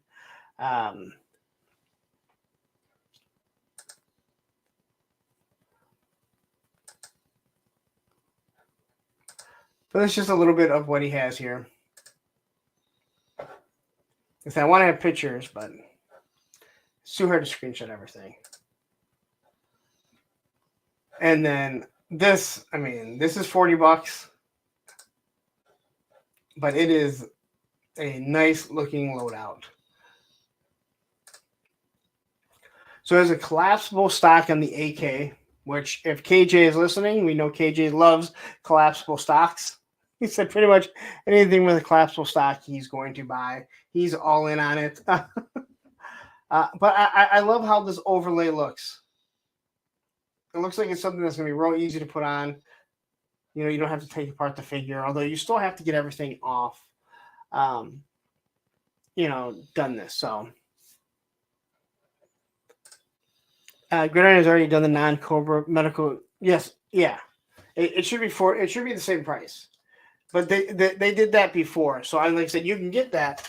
That was actually, I don't remember if it had stuff to go with to make a dock. But yeah, I know that they have the stuff. It'd be nice if they went to, if he makes more stuff that you can use with dock and any other type of medic like that, though. But this one looks absolutely amazing. And the collapsible stock is pretty cool. It reminds me of the A-Team, which they actually did have collapsible stocks. You can see the bayonet, the knife actually comes off. So there is that. And I believe this is all stuff that was dropped last week. That's why I'm just kind of going back. This here, I think this is amazing. This looks so damn good. And this is the Saboteur Gray 112 Elite Operator 9-pistol carbine. This thing is awesome for your Firefly. There's a case with foam in it. Go figure. I guess you can make a case with foam for a for it. So, but the pistol actually goes in the carbine rifle.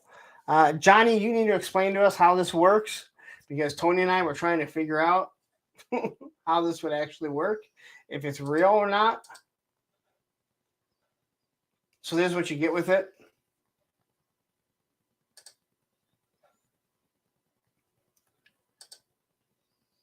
But I just think this gun looks amazing. But there it is, stuffed in that little pack there. Collapsible stock. So right now KJ is salivating if he's watching. But this is what we're trying to figure out, how the pistol actually goes into it. So random collapsible like Ted's Blue Dolly. Did you miss the beginning of the stream where I showed off my dolly and how they're supposed? If you missed the beginning, and I don't know if you watched the replay, you probably don't, but go to the beginning when this is over and just watch it. I think you'll get a huge kick out of it. All right.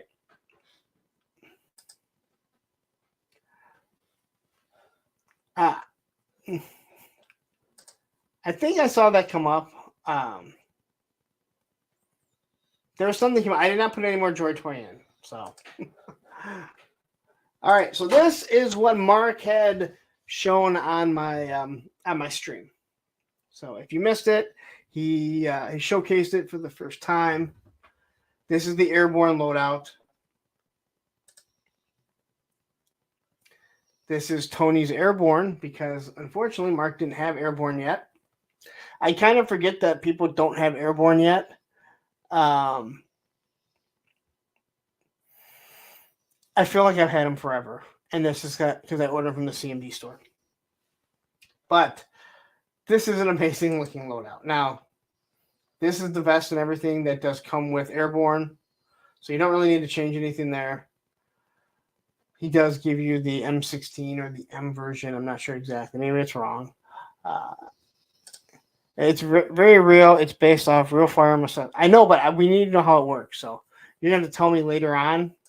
You can thumb out your text message using your keypad, which is what I'm assuming your phone has, how you text with keypads, right?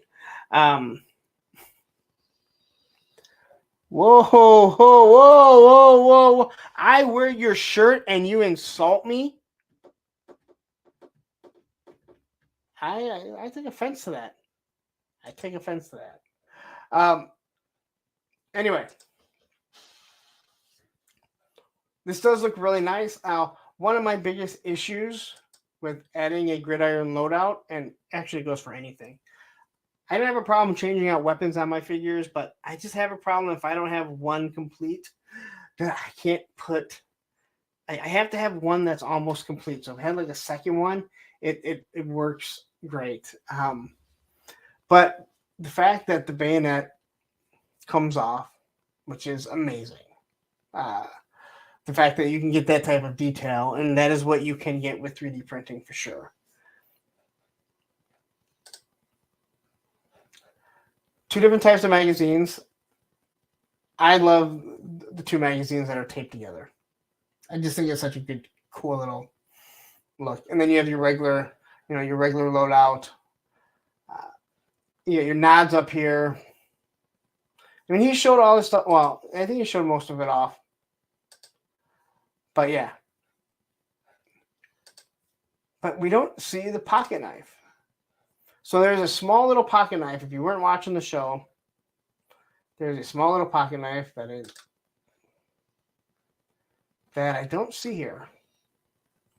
But it is a small little pocket knife that can actually open up, which I don't know if that's ever been done at that scale. It is tiny. It is tiny. Pop balance, I have to pick that up for sure. Punk, when is Ryan's Day Thursday with the friend episode? It already came and went. Ryan was on, right? I did have you on, Ron, right? I had Ryan on, right? He had a staticky connection.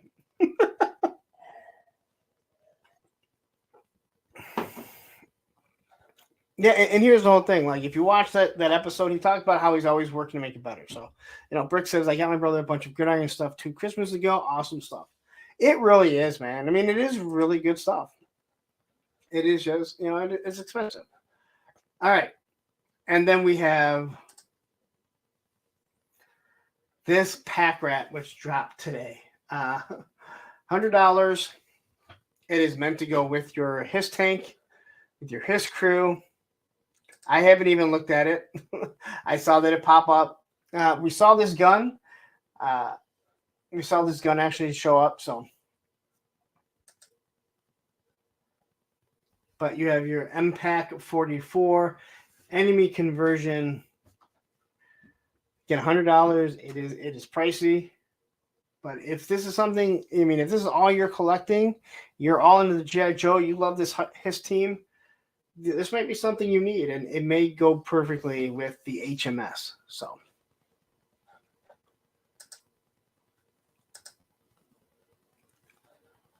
but all in all, this stuff looks really, really nice. And again, I would much rather have it in the slides. I think things go better when you're in the slides rather than looking at stuff on here. But all right, set your gridiron. Again, I do want to talk more about them. Them Monster Force, Skeletron. When there's more Skeletron stuff, when I get my Robo Skull, I wonder how my Robo Skull is gonna size comparison to my Vamp. The Vamp. I know you guys are all jealous if you don't have it, because you all should have bought it. All right. So next is G.I. Joe. And there's a lot to talk about with G.I. Joe. There wasn't going to be much, but sure does seem like there's a lot right now. I'm talking a lot. I need to take a quick break. Sorry. So I need a second commercial. If anyone wants to make me a commercial for their own channel, I might use it. You have to know how to make one. And all right. Whew. All right. Trying to think how we want to talk about this. All right. So G.I. Joe.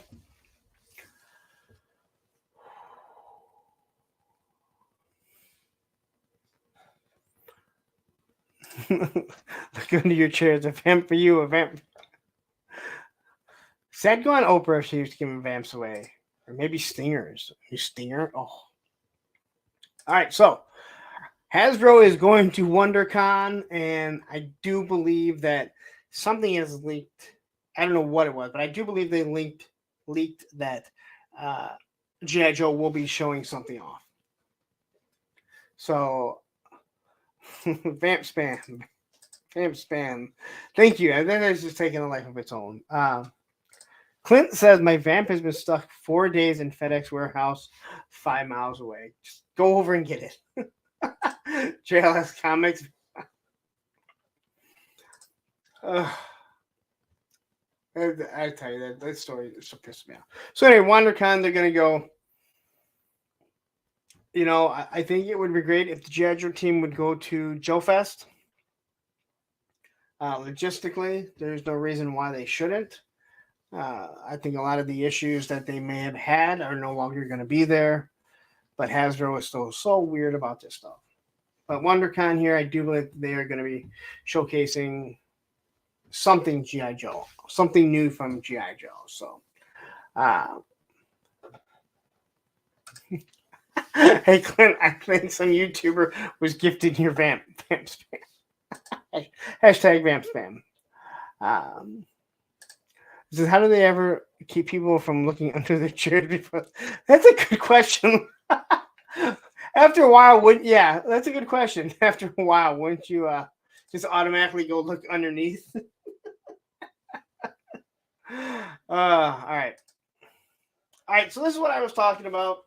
Yes, I cannot believe it took someone so long to figure out that I spelled environment wrong, but told you before, I'm off what spelling.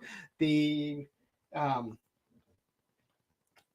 app that I use doesn't spell check. It doesn't capitalize anything. It's good to make some screenshots or thumbnails, but it's not good with that. And I went back and forth looking at environment back and forth. I'm like, all right, I got it spelled right.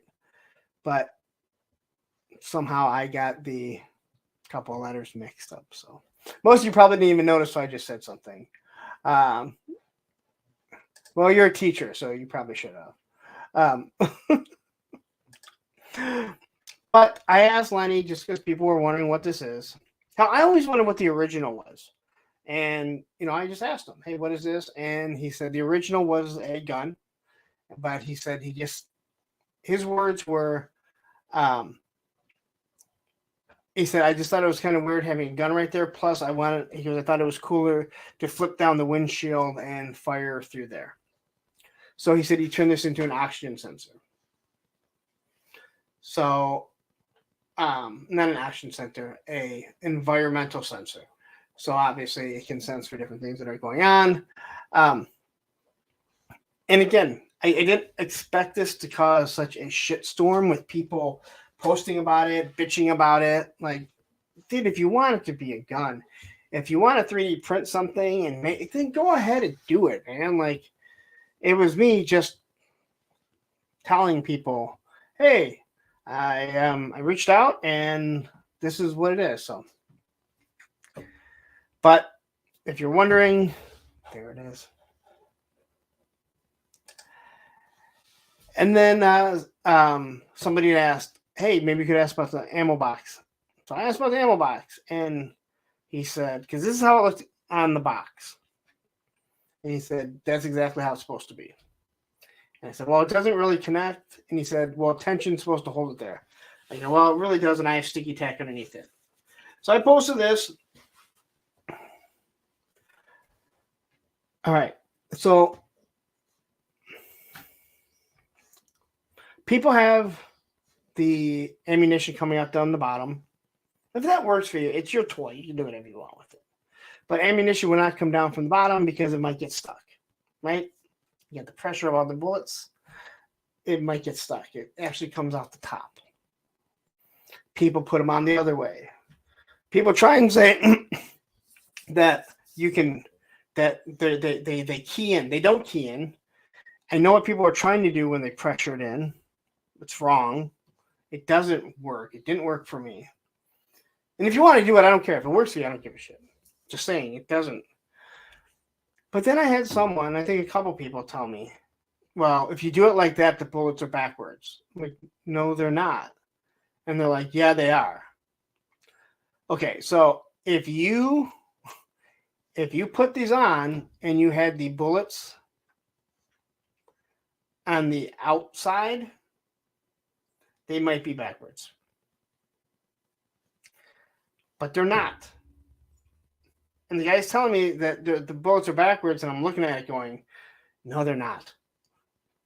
I don't know what you're looking at, but they're not. So, yes. As Ryan said, it's a toy. Do whatever you want. I just made these because I asked. I knew a lot of people were asking. I had the people asking questions on mine, on my video, on other videos. So I just asked, and I thought that I would be a nice guy and let everyone know what the designer said. And I can't believe it turned into such a shitstorm and people getting mad about this. I had someone say that, well, if this is Lenny's pick, why do you have your logo on there? And I'm like, are you being serious? I'm like, I don't know if you're being serious or you're joking, but they're my picks. I asked Lenny. And I just made the pick after that. And he was like, oh, okay. So I don't know if people think like I stole someone else's. I'm not that guy. That is Viper Island. Viper Island does that shit. I don't do that. And Jay Astro says, yes, the Pinkertons might come repo your vamp if you don't place the accessories right. Absolutely correct. Yeah, and people are mad about the environmental. That's what I don't like. Okay, you don't want it to be an environmental sensor, so do whatever you want with it.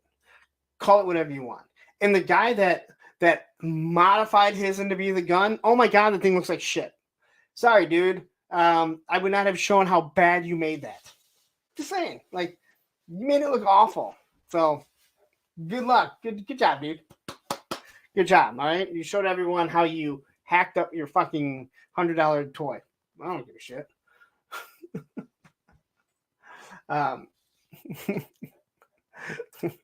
You felt some butthurt in the. Don't worry, because the butthurt was dealt with.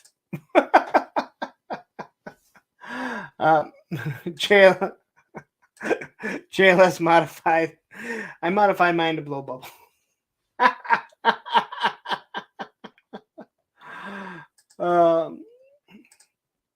Papa Leonard says there's nothing wrong with trying to get the correct info about a toy and the way it's supposed to be put together. Or the lore, it's a big nothing bird. Exactly. And I was just trying to be nice, like, hey, you know what, listen. He usually answers my questions. I'm not asking like, hey, what figure is coming out next? I'm just asking a question. I'm like, hey, I'll do it really quick, right?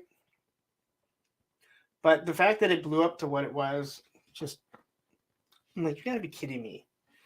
Like, how the hell did we get to this? Like, it makes no sense whatsoever. Todd C says, as long as you know, hurt your butts, it's fine. Oh, I'm sure they will. And he sees the stuff, and people probably already reached out to him, and he's probably already working on a gun for it. There's no doubt in my mind. So, yeah, see, Johnny's like, yeah, Gridiron will fix the van. There's nothing to fix on it. But if you want to add to it, you are more than welcome to. Matthew was like 1,000 comments on social media all at once upset over a toy. I didn't even know to Matthew's like, dude, there's like this go. I'm like, what? I'm like, I literally made the fucking picture just to help out. And I know people have been talking about it, but it's like, wow, this is why I don't do nice things for people. That's why I don't do nice things for people. It blows up in your face, right? And you're like, I don't give a shit. All right.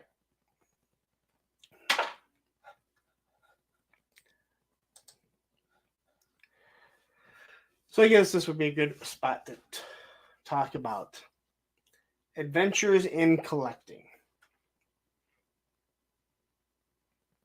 So if you haven't watched it and you're interested to hear what they say, Adventures in Collecting, they have a podcast. You can watch it on YouTube, although you don't get to see anyone. It's just their logo or whatever. But you hear the conversation with Emily, Lenny, and Tony. I thought they did a pretty good job. They did ask some questions. Now, we know mostly when anyone, not them, I don't want to say them, usually when anyone talks to Hasbro, you're going to get cookie cutter answers, right? You can only ask so many things, they want them. They asked for them in advance from what I understand. Well, when I did the interview with Lenny, I didn't have to do any of that because we weren't talking about his job or anything. So at the beginning, they asked for if they could get a name-only reveal, and they gave Blowtorch. And then Lenny let it slip that they were also going to do a Road Pig. He thought that he had already mentioned it. And he literally says, well, we might have to cut one out. And Emily was like, no, you know what? No, it's out there. Let them have it. Because they could have easily told them, hey, you have to cut that out because he made a mistake. But again, I don't know why. Lenny's talked about Road Pig for quite some time. We knew Blowtorch was coming by looking at some of the figures that are being made.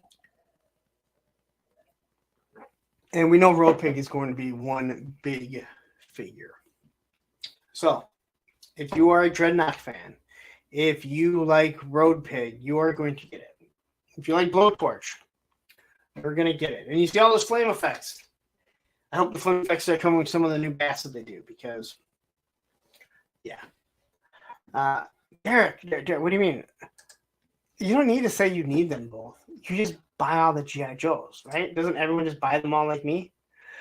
Or do some people have some self-restraint, unlike myself? All right. What do I have after this? Okay. So, I'm going to go through my notes because I took notes on almost everything that they talked about. So if you guys listen to it, feel free to say what you think. So those were the two name-onlys. There's a lot of stuff to unpack with this. A lot of stuff on HasLabs. I thought Emily was actually pretty open and honest about certain things. It really should endear people to like her more, but people will hate her. So you guys are going to absolutely love when I eventually ask her to come on Thursday with a friend because it won't be live, so which will be fine because, I'm frozen up, aren't I? Why am I frozen up? I have like a signal. I'm supposed to have good internet. Yeah, I don't know. Uh-oh. Jada Toys Ken is shipping this week.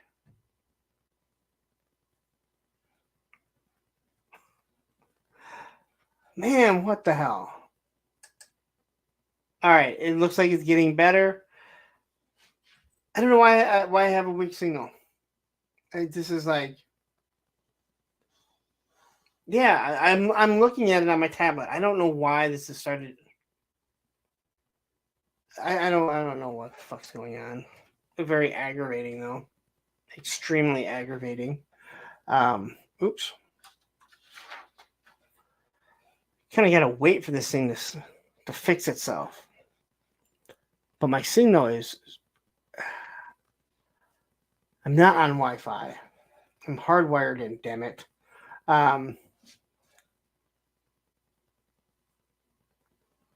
All right, am I coming back again? Okay.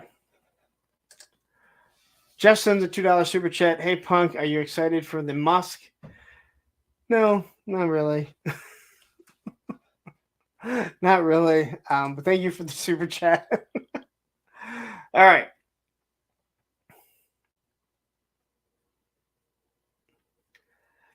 Yeah, Ed, I'm not sure if he is or not. I've been having an issue recently. Like, I've been watching this thing like freeze up, and I don't know why. Even when I have nothing else going on. All right. So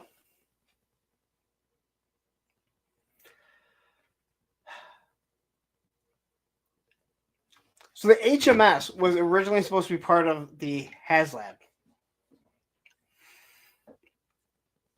They said they originally had designed the HMS as bigger missiles originally.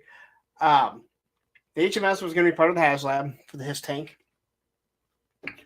But when they costed it out, they said it would be too expensive. Obviously, we'd be looking at, 350, 375. And they also said that they knew not everyone would want one, and that they could sell more. Not that they could sell more, that more people would back it if they didn't have that, and they could bring it out at a. They could bring it out later on. Now, obviously, future proofing, knowing that you're going to get a Stinger. I mean, they haven't announced it, but I think we all know that a Stinger is coming. You wouldn't make this if you weren't going to do a Stinger. You wouldn't make that HMS if you weren't going to do the SMS. So I found it very interesting that originally that was going to be one of the tiers. She didn't even say it was one of the tiers, that it was either going to come with it, and then you would have tiers to go with it. But they thought that it wasn't a good idea, and I agree with them. This is a way better thing, because the people that would have bought 5 HISS tanks, they would have had 5 HMSs, and they probably didn't need everything. They would have been happier spending, less money to just get a tank and everything that came with the tank. So I did find that interesting, but clearly they are looking, because I think a lot of us thought that they were going to have as one of the tiers, a tow along, because they really did talk about that, the hitch. So it kind of does make sense that hitch was put in thinking that, hey, you know what, this was originally going to come with it, but then they backed off and said, nope, we're not going to do it like that. So,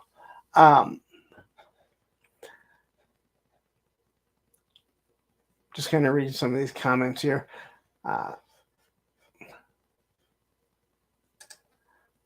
Good point, Allison. How come everyone from Detroit says they're from 8 Mile? No one says that. I miss. Yes, she does. She definitely does. I didn't see the whole 8 Mile thing. Here. It's because your neighbor Eminem is on the internet Googling mom spaghetti recipe. People don't say they're from 8 Mile. They may refer to where 8 Mile is. They say we're from Detroit when we're not, if we're talking to someone outside of the state, because it gives a reference point. But people in Michigan will not say they're from Detroit if they're not. I'm from Mount Clemens or Clinton Township. But if I said that, you would know where the hell that is. But Detroit. So I found that interesting. I don't know what you guys think about that.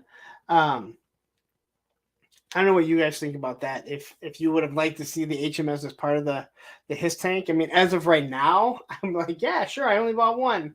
I would have loved to have it, but I think it's actually a better idea to do it that way. I realize they spelled Emily, not how she spells it. I'm looking at it. My daughter's name, Emily, is spelled a little differently. I realized I just instantly spelled it that way. So she talked about the HasLab Sky Striker. So this is where I think she was very honest, and I really do like what she had to say. So she admits the Sky Striker should not have been a HasLab. They were trying to do an iconic vehicle, something that would stand out. They did a whole new sculpt. They did everything differently. They say, hey, it did wonderful. We're happy with it. But one of the things that they learned from that first HasLab is that if it is readily available on eBay, they should not be doing it as a HasLab. And as much as I do love the Sky Striker, and I don't think it was priced bad at all, $130 for that thing, it is never going to be done again. That is it. Like, you may get more, Sky Strikers in O-ring form or 4-inch form, but you're not going to get that one again.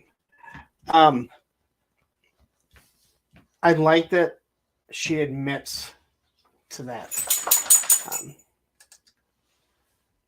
There is no such thing as South Detroit. That song, Born and Raised in South Detroit, was because they used to go in, that band would go in, Journey, and the studio that played them, that really helped get them big in Michigan, was in Southfield, which they thought was part of South Detroit. South Detroit is Windsor, Canada. That is another thing that drives people nuts. They should have gone in by now and changed that to East Detroit, because there is East Detroit. I know it doesn't make any sense. There's the west side, there's the east side, there's North Detroit, but there's no South Detroit. It's Windsor, Canada. But it was supposed to be Southfield, Michigan. Ryan can probably attest to that. Graf says there is no South Detroit because everyone there took a midnight train out of Detroit.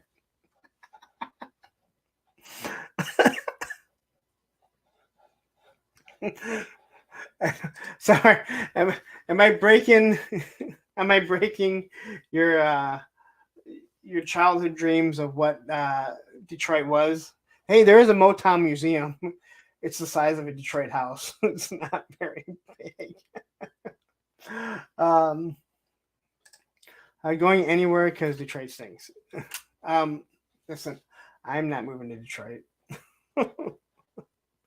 All right, enough about Detroit here. We're trying to get to this. So she talked about how that just should not have been a HasLab, and I agree.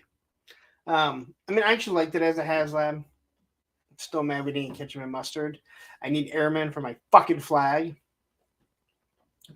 I know there's another independent company that does O-ring figures for the Navy, but I don't want to buy those. I wanted them to be with my Sky Striker. But I like the fact that she said that they learned from that, and that if it's something readily available on eBay, it's not super expensive, that they probably should not have done it. She also said that they won't do HasLabs that close again. I would assume that all the teams would have realized that one. I don't know how they didn't fucking realize that, considering every single person that is into toys, whether it be Ghostbusters, Star Wars, G.I. Joe, Marvel Legends, Power Rangers, Mattel, fucking Barbie. Like, why would you do 3 fucking HasLabs that close together? They literally ended within days of each other. And at Christmas time. So I'm glad that she was very honest about that. You don't always get honest answers from people at Hasbro. And I don't blame that on them at all. Like Emily, Lenny, Tony, Dwight, and the other guys, I don't blame them. That is Hasbro handing stuff down. And it is bad. Kelvin, I could not agree anymore. They were being greedy. They were trying to get the end of the year profits in. They threw all that in, not realizing, hey, the people that are buying this, they're not buying it for their kids. They're buying it for themselves, and a lot of those collectors have kids. Also, the crossover with G.I. Joe and Star Wars, there's a lot of it. Ghostbusters was completely different. That was those Ghostbuster people, they're not all toy collectors. That was cosplay at that.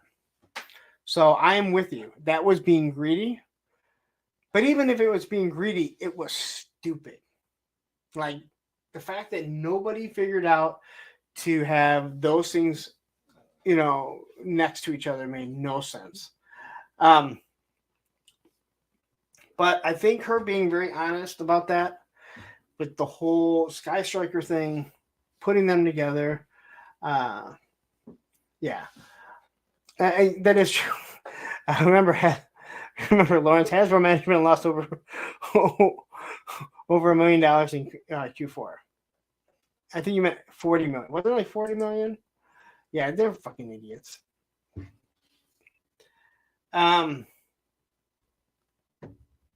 So I don't know if this was a dig. I don't know if this was a dig at the Star Wars team. They asked about, will they do anything that will be just like only for, I don't even think they asked, but she said, we will not do anything that that can only be purchased by HasLab backers unless if it is noted during the HasLab campaign. So when they really started getting in the HMS, they started talking about the fire team. I don't know if they talked about the fire team or they were referring to the fire team. I watched it while I was working.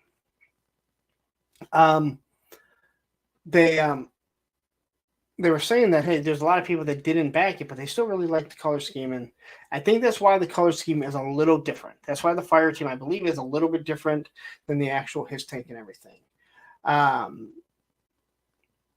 And so anything like the HMS, the fire team, and anything else that comes out in that color scheme, like they won't do anything that is only specific for HasLab backers.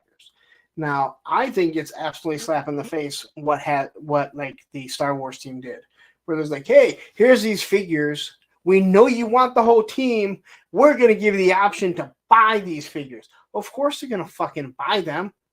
They just spent over $500 to get this ship, and you didn't give all the fucking figures. So of course they're gonna spend an extra $50 to get all the fucking figures, right?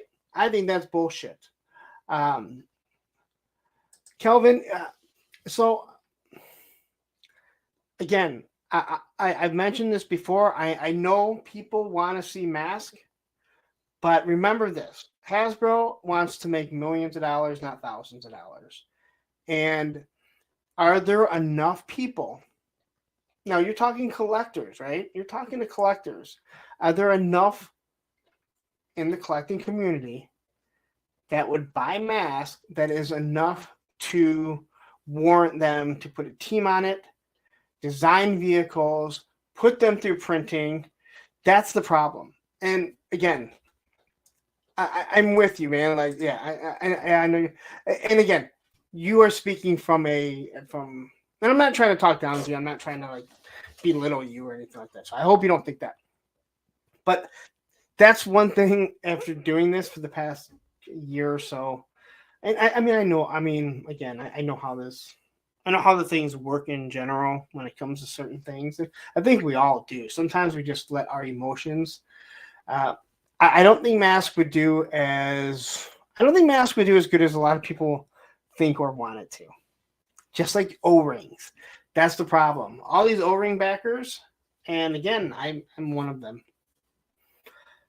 There's only so many of us. And I think there's a place for O-ring.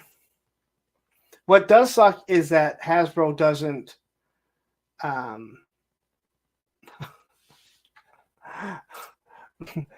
did he mean the musk?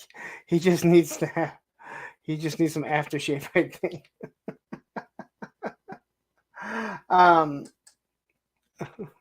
Yo, is this the One Stack Titanium Lawrence channel? There's Chaz the Guru. I do think that Hasbro, piggybacking on what you're saying, Calvin, I think where they do lose is not licensing out the product and letting someone else do it if they want it. And maybe they would. I mean, they are licensing out Joe now. That's something they said they would never do. And they license that out to a whole bunch of people, including their O-ring, including 6-inch with Mezco, and 7-inch with this stupid 7. Anyway, don't go away. Sorry, I was on the phone. That was so basically what they're saying is unless it's noted, they will not make any. They won't make anything just for the HasLab. And again, I think if you did a HasLab and you get people to spend $300 on something and go, hey, don't worry, because a little bit down the road, we're going to give you the option to buy something to go with it. I'm going to be pissed, because it's kind of like when you go to a concert or a sporting event where you're parking on their property and they don't just charge you. Like, you know what, asshole? Just charge me for parking in my fucking ticket since I'm parking on your property. You know I have to do it. I mean, I guess I could come in. I don't want to see it. You know, that's what pisses me off. So I think that if they did something like that, it's bullshit, and I would have no problem telling them that, like, because they know they got you. People that are like me that are going to collect everything. So, so that was pretty interesting. They did say the Dragonfly update would be coming soon. So Lenny said, you have to understand this. When you have a flying vehicle, there are different drop tests that have to be done before it can go out. Which instantly made me think of Articulated Ninja firing a Dragonfly on his concrete floor like he was the Valorous weapons. I'm sorry. That was the first thing that went to my mind, was Articulated Ninja taking a Dragonfly and just fucking chucking the thing at the fucking floor like he did those Valorous weapons, and we were all going, I don't know why you're doing that. I mean, it's okay, the weapons don't break. That's awesome. But Lenny did say that the Dragonfly, the Dragonfly, because it's a helicopter, but he said any like flying vehicle, they have to do other different type of drop tests. I'm assuming because they're thinking get this foreign up, so kids are going to fly it and drop it. But he said even the Vamp had like specific drop tests where they had to send it back, and like, you know, they send it back saying, okay, well, it failed this drop test. I can say, if you watch the video, I kind of dropped it on accident before I put the wheels on. It is heavy.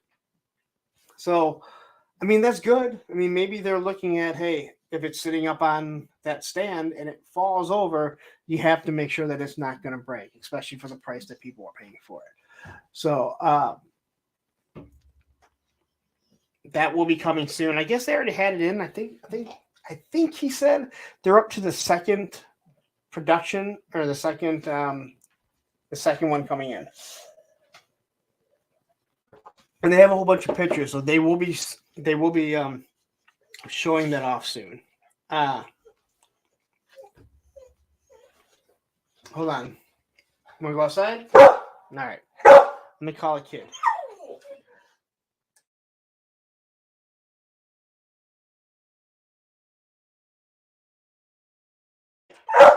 Go see the girl. Go see the girl. Go see the girl. Roman!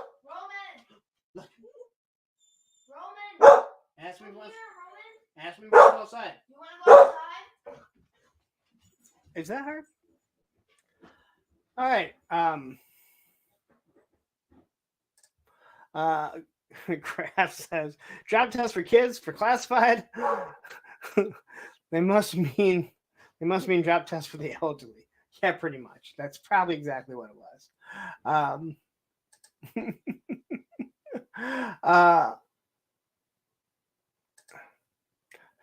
Aren't HasLabs rated for older customers? I don't believe so.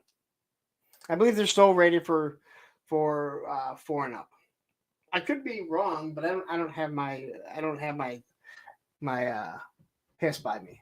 So if somebody has his box, take a look and see. But all right, so I'm reading through some of this stuff here.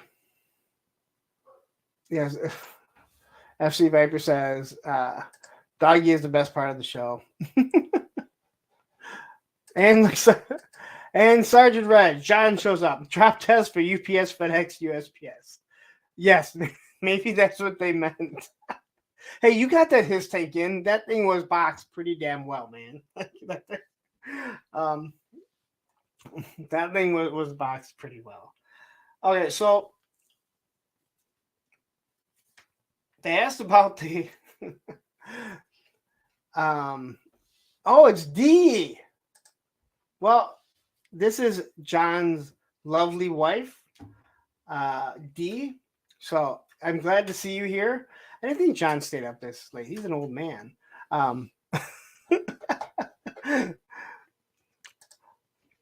So I should have known it was you. I should have known it was you too, D, because John doesn't say anything. That's funny. Sarge is snoring right now.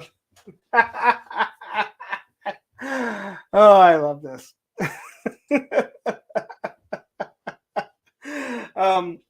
Okay, so Emily, they asked about the boxing and why they have changed the boxing.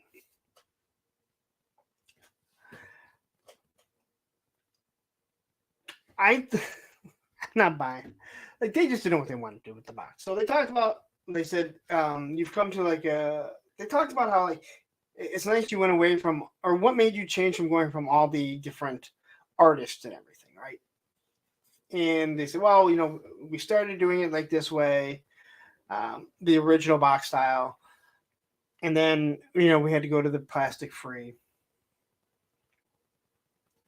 and then like we weren't really established, but you know when all the other brands did it, they already had like years of branding. So when they decided to go back to plastic, you know, the windows, they already had boxes still there, so they just continued with it. But you know, some of our early, you know, some of the ones when we first came back still look like the old one, but this is what we're going to be doing forward. It just didn't make any sense. It was like, so you guys just didn't have control. Basically, to me, it sounds like, well, you know, Disney owns Marvel and Star Wars, and they demand that, hey, if you're going to go back, it needs to be back. It was, again, I'm glad they're honest about stuff, but with that, I just thought like it was a bunch of BS. There was nothing in it that I felt that it was. I just felt like they didn't have the right answer, like no matter what answer they gave people. But they're saying now that this is what the boxes are going to be going forward. It doesn't make any sense. Why wouldn't you just go back to the old boxes? But you're probably right. It's a cost cutting move more than likely. You're probably absolutely right. But then why didn't you just do it coming right out? You know, I mean, it was just like I would have just rather them said no comment. Like someone was asking about Hooded Cobra Commander. They're like, we can't talk about Hooded Cobra Commander because God forbid we fucking say anything about that stupid dumbass Divine Adventure. Anyway, so I didn't really, I didn't buy that. It wasn't really what it was. I'm just reading some of these comments here. But anyway, all right. So then they got to the Q&A. And I'm pretty sure that they make you submit the questions. So I don't think these were just questions that they got. I think these questions were already vetted. But they acted like they were asking them, right? So part of the Q&A. So the first question was play sets. have they thought about it and have? Oh, sorry. Question was play sets, and Lenny said that they've thought about it. He thinks about the size of it, what the cost is going to be. He discussed this also with Dan Hu. But it does sound like in the near future, probably next year, I would say, we're probably going to get some play sets. He specifically talks about how things fit on your shelves. Doesn't want to make things too big. And I'm watching my fucking stream just go fucking dead here.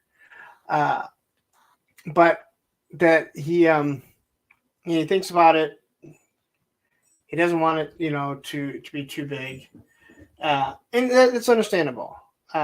Everything has to fit, and how things fit on shelves. He's discussed this numerous times. I really hope my voice is still coming through. I know it's all pixelated. I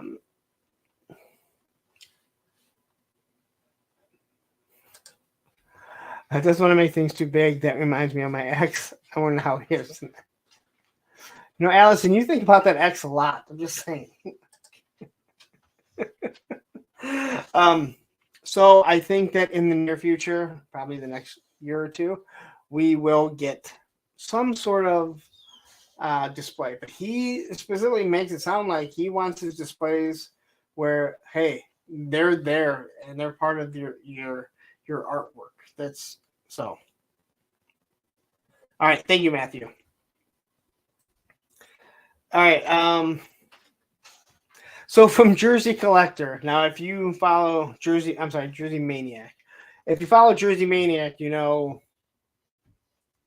he doesn't hold back. I don't always agree with what he says, but he is a man. He admits when he's wrong. He issued me an apology. So yeah, Ryan, I have internet like you right now, dude. Damn, Lawrence, you're using my internet, or maybe it's that shit you have on. Hey, listen, this is a wonderful shirt. I love this shirt. It's the Island of Misfit Toys.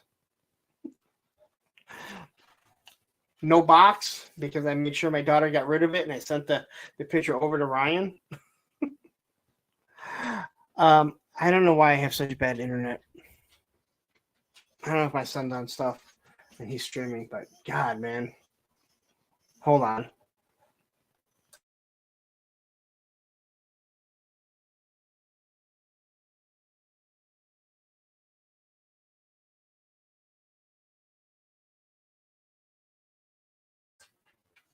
All right.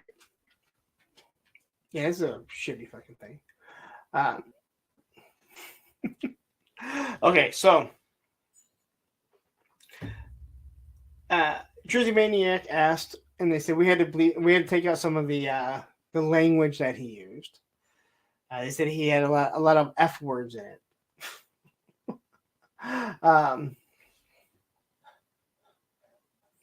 Well, Chaz says they also test the box by having a grown man bump the shit out of them, sneaking them in the house past us. Oh my god. Yes, you gotta love when everyone is. My son says he's not on it, and I actually do believe him. I've recently, I don't know why this has been happening. I can see it. I guess I'm gonna have to figure that out. Anyway, so he asked, why are the waves 4 figures and not 5 figures now? They had specifically said they were going to 5 wave figures. And Emily answered this, and she said, well, and this is an answer I can actually buy.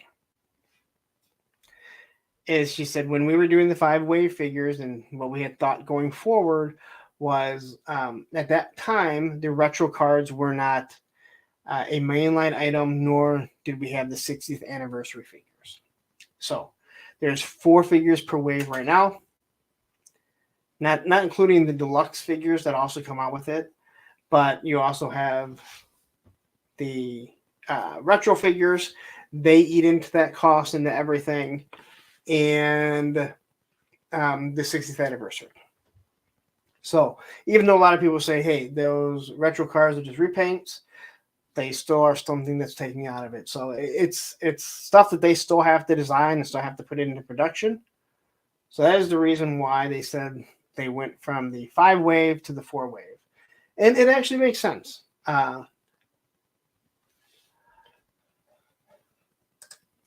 Why would she need to be fired on general principle? Because everyone hates Emily, and I don't understand, because she's a brand marketer. She does Ghostbusters, Power Rangers. She does Dungeons and Dragons. I don't understand. What is she? Okay, what is she super fake about? She's not designing figures. She doesn't tell people what needs to go out. She does the marketing for them. Again, it's not fake.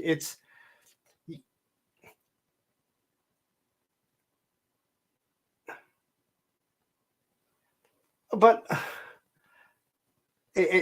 why is she such a lightning rod? I would really like to know, why is she such a lightning rod? I don't get it. And you can have your opinion. If it's because you think she's unattractive, then I'm sorry, like that. I'm not going to judge people by how they look. She's doing a wonderful job with everything that she does, and she has her hands in a lot of stuff. Per Hasbro doing it. So, but yeah. Woody 222 says, with the $9.99 super chat, insert message here. Left my ass out.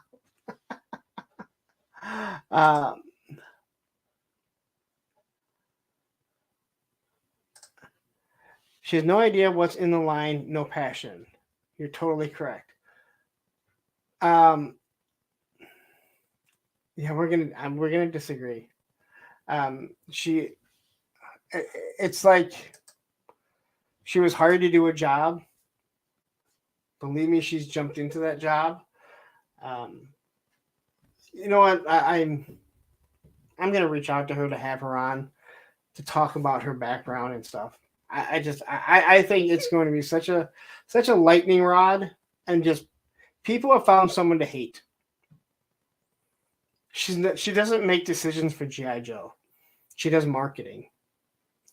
And believe me, if Lenny didn't want her on there, he would talk to somebody and not have her on there. Anyway, and you can have your own opinion. I mean, again, I just don't understand why she's such a lightning rod. I really, really don't. Okay.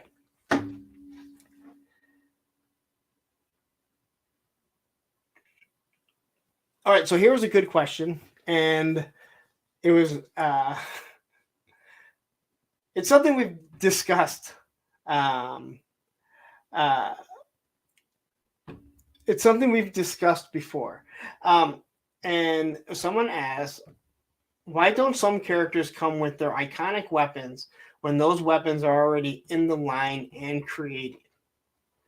And Lenny really got into it and said, it's tooling. Like it's tooling, where this goes back to the people.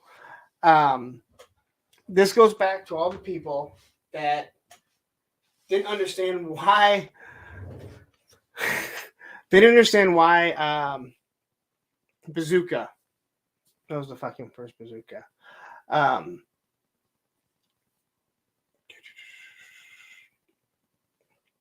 Tiger Force Bazooka came out, and then right away Bazooka came.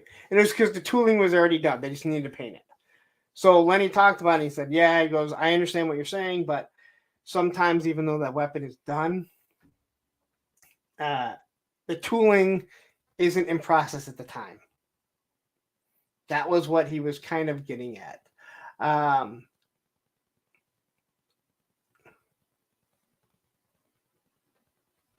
Hey, you know, Shane, and listen, and everyone else, listen, I wasn't trying to bag on Shane, and I don't want you guys jumping on him. I was seriously asking a question. Like, she is a lightning rod, and it's fine. Like, you know, you're not. I mean, again, what you said is not very disparaging compared to what I've seen other people say. So that's all that I was, you know, that's all that I was getting at. So I have no problem with it. So, anyway, but the tooling, and this is something we've discussed numerous times, that the reason why one figure kind of came out right after another, Copperhead is another one. People didn't, it's like the tooling was done. So rather than put the molds back in, and they just fucking pushed them out. It's kind of aggravating. There's no doubt about it. But logistically, it makes sense. But it doesn't make sense for what you're trying to do. Unfortunately, you can still hear me clearly.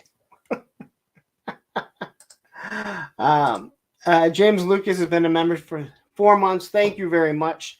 Thank you to all the channel members. I think there's 66 channel members right now. So thank you to each and every single one of you. It does go very far. Okay,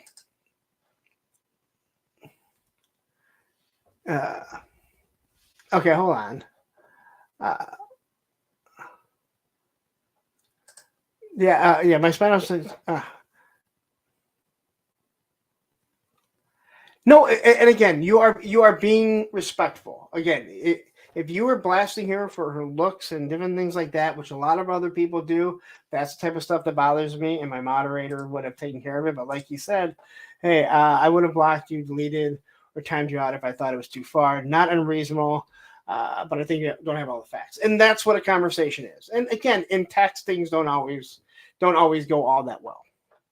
But you were perfectly fine. You've been on this channel for quite some time and in the chat, and I appreciate it.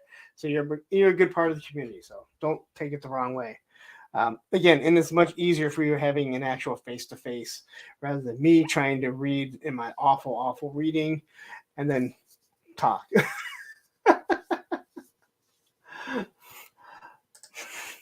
So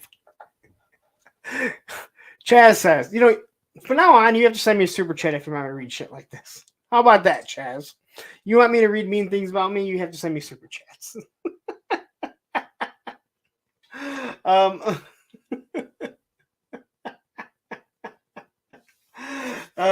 Anyway.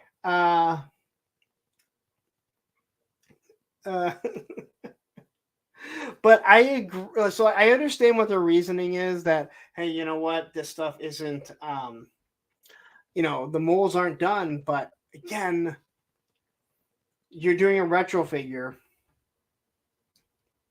and you don't give Snow Serpent an AK. I mean, you already have an AK-47. You're tooling for Sergeant Slaughter, which you're giving him another AK. I understand what you're saying, that you don't have certain things already tooled and that's just how it's going to be. But you're doing a retro figure. They should be retro. That's my personal opinion. Again, I understand the logistics of what you're saying, but maybe if you know that you're going to have it, you just put them aside, print a whole bunch of extra AKs so it can go with it. But I think a lot of people also are looking at, you have the Crimson Guard M16. Why didn't you give that to Airborne? I think that's going to be the big one. That's truly the big one. Why didn't you do that? So, just my opinion. But I'm not a fan of that. I mean, I understand the tooling issues, but if you're trying to give someone a retro card, then give them the retro version. Ryan says the issue was the tooling was being used when they went into production. I understand that. And again, you and I, we agree mostly on the stuff. But if you're going to give someone a retro carded stuff, that's where my biggest issue is. If you're going to give retro carded, give them the retro weapons. I mean, that's half-assing it, right? I mean, that is truly the definition of half-assing something. Yeah, and Shane, you're right. Like, he was missing the M16. Now, don't get me wrong. We all have a 1,000 M16s because people bought so many, but we shouldn't have to use one, right?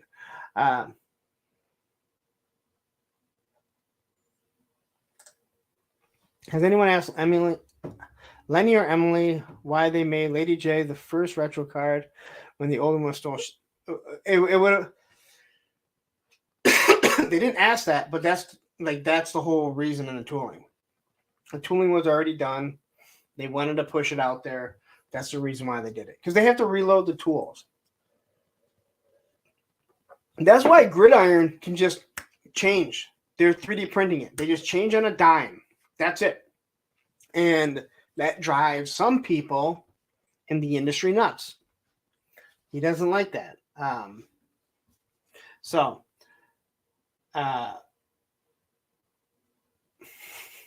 You'll like this one. I even commented on there. Someone specifically said, would they sell stand packs? And they talked all about how they think about accessory packs. I think this is where they're missing out on money. And that, hey, you know what? Yeah, they really like the stands, that are in the retro cards. Fuck you and your stands, man. Fucking learn how to pose your goddamn fucking figures. Stand them on your own, all right? They're 6-inch figures. They have big fucking feet, all right? How almost all of my O-ring figures don't have stands, let alone the 6-inch figures. So I'm sorry. I'm sorry. That clogged up the Walmarts for over a year, never signed. But again, you have to understand, they have an agreement with Walmart. Walmart says, hey, we want the retro cards. They say, all right, these are the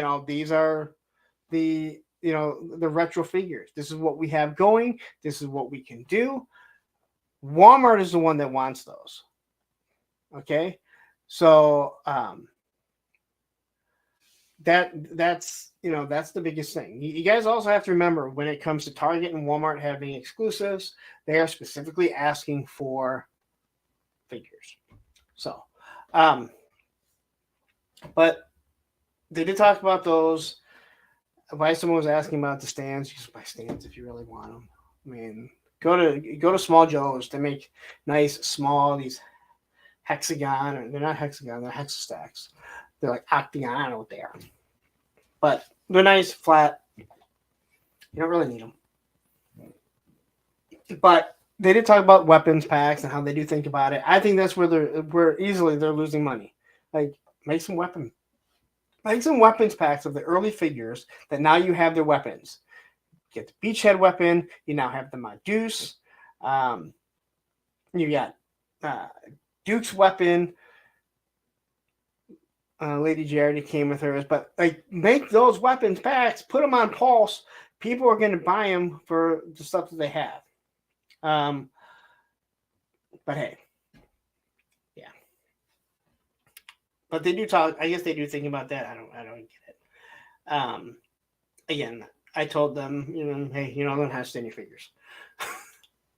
Someone asked about extra hands. That it's nice to give them some extra hands, but are they going to give them with everyone? And Lenny said, if the hands make sense, if it's a figure that needs a specific hand, a karate figure, ninja, if it's, she's talking about something with a mortar, I believe, something weird like that. But yes, no, Will, our barbecue does not need stands. I actually have 2 barbecues and they stand perfectly fine. One has a broken backpack. I do need an actual backpack, but it, yeah.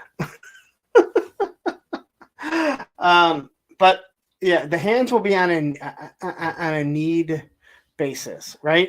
Which I think is actually pretty cool. I also think it's amazing that we have 152 people watching on X and 74 on YouTube. I need to go get fucking monetized over on the X, man, because. But I think that makes sense. Listen, it's nice that Valaverse gives you all those hands, but guess what? Now everyone has so many fucking hands that we don't need that many hands. All right. I don't think that it would bring down the cost of anything, but I don't need that many hands. I don't give a shit. All right. I think Storm Shadow, Snake Eyes, they need extra hands. I thought it was awesome what they did with Mutt. That makes perfect sense. All right, it tells a story. So all that stuff, it makes sense, but not every figure needs extra hands.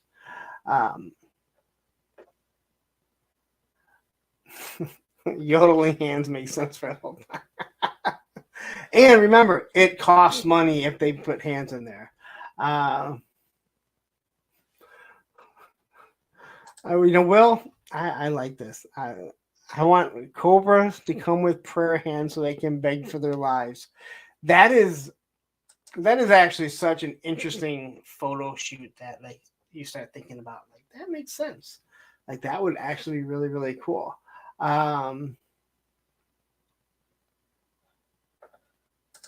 Yeah, you have to shave them down because they don't fit. I hate the fact that that. I mean, I understand why companies do it, but it sucks. It'd be nice if they just made them all same neck peg, all that stuff. So I found this interesting. Lenny said he doesn't remember if he talked about it, but Crocmaster got brought up, and someone asked about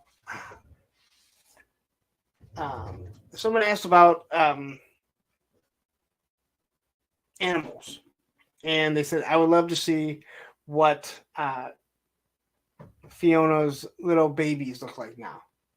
And they actually said it's pretty interesting that you would say something like that. He did talk about Crocmaster on Cobra Island in the map. There is a crocodile training area. So very interesting. We need a huge map of that Cobra Island so we can actually pinpoint and see everything rather than go from box to box to box. But I found that very interesting when he was talking about it. But yeah, and they did not say anything about Law and Order. Eventually they will get to it, I believe. But they specifically said they love their animal companions. So I would say just, yeah. Next Boss exclusive figure is the Zookeeper Viper. You know what? Could you imagine that? Like, you got to think they already have. They have the crocodile. They have the boar. They have rats. Yeah, they have all kinds that they can use.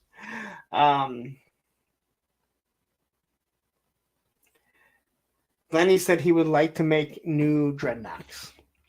So once again, going to it, they want to create new figures. And Lenny specifically wants to create new Dreadnoks. Now, we're coming to the end for the most part, right? Xandar's already been announced. Road Pig. Monkey Wrench is the only. Monkey Wrench and Zanzibar, I believe, are the only. Are they the only O-ring Dreadnoks that haven't been announced? So that's very interesting to think about. That he's already thinking about doing new Dreadnoks. They want this line to continue. They don't want it to end when they can't make any more figure. But yeah, very interesting there. And Lenny said, and he's mentioned this before, but because he talked about Crocmaster not having the big meat slab, right? But he said sometimes you sculpt something in it and you can't keep it. So there's a lot of things that get sculpted that they can't keep. And I think sometimes they'll come back to it. And use it for something else. But I think there's just so much stuff that gets scrapped. Oh, yeah, you're right, Thrasher. Will, you're absolutely right. I forgot Thrasher. I can't even say that I was thinking about figures not with vehicles because Zanzibar comes with a vehicle. But yeah, very interesting that he's already thinking about some other figures. So, Shane says they're close to the end of the main dreadnoughts, but they were like 25 all. Yeah, and that's what I was saying. Just like the main ones, the O-ring ones, that you can start branching out. I mean, considering they have, you know, 3 Zartans, right? Eventually, they're gonna have to put another Zartan out, because there's gonna be a lot of people that didn't get it, even though it was fairly easy to get.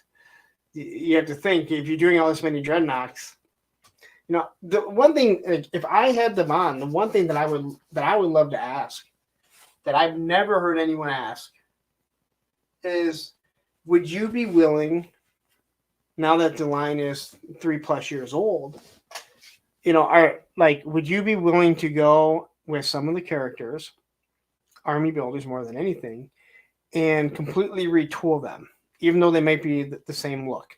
And my thinking is the Viper. And you look at Star Wars team, they, you know, retool.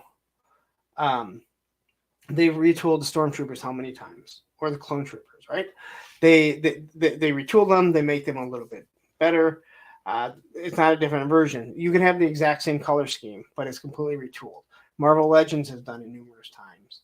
But now that you're 3+ years into it, it would be nice if they would go back and retool the Viper with, because you're going to use them for numerous color schemes too, but actually make that vest part of his body so you can actually maneuver him better and get rid of the wobbly legs. I don't think anyone's ever asked that. Commander says, Commander Curb Stomp. I said for a while, whether Operation Recall or actual Hasbro or whomever, there should be a vet, maybe a female secondary specialty medic. You should send that over to Lenny, because I'm assuming you mean veterinarian, right? Not an actual vet, because they would all be vets, right? But yeah, I actually like that idea, to have an actual, like, a veterinarian, because there's gonna have, I mean, you have Timber, you have Junkyard, you're gonna have Law or the Order, I don't know, whichever one. I didn't have them. I have them now. Didn't have them back then. So Chad says, my big takeaway from the interview is that there is a certain retail dollar amount they won't go over for a year of releases. That way, what they think the average collector can afford. And yes, that is very smart. I agree that was, and Lenny's talked about that numerous times. Yeah, and they did talk about that, like, hey, what can someone afford? How much are they going to pay? Because they do know who's paying for their stuff. Like, they know who's buying it. So it's very interesting, and I think us as collectors, sometimes we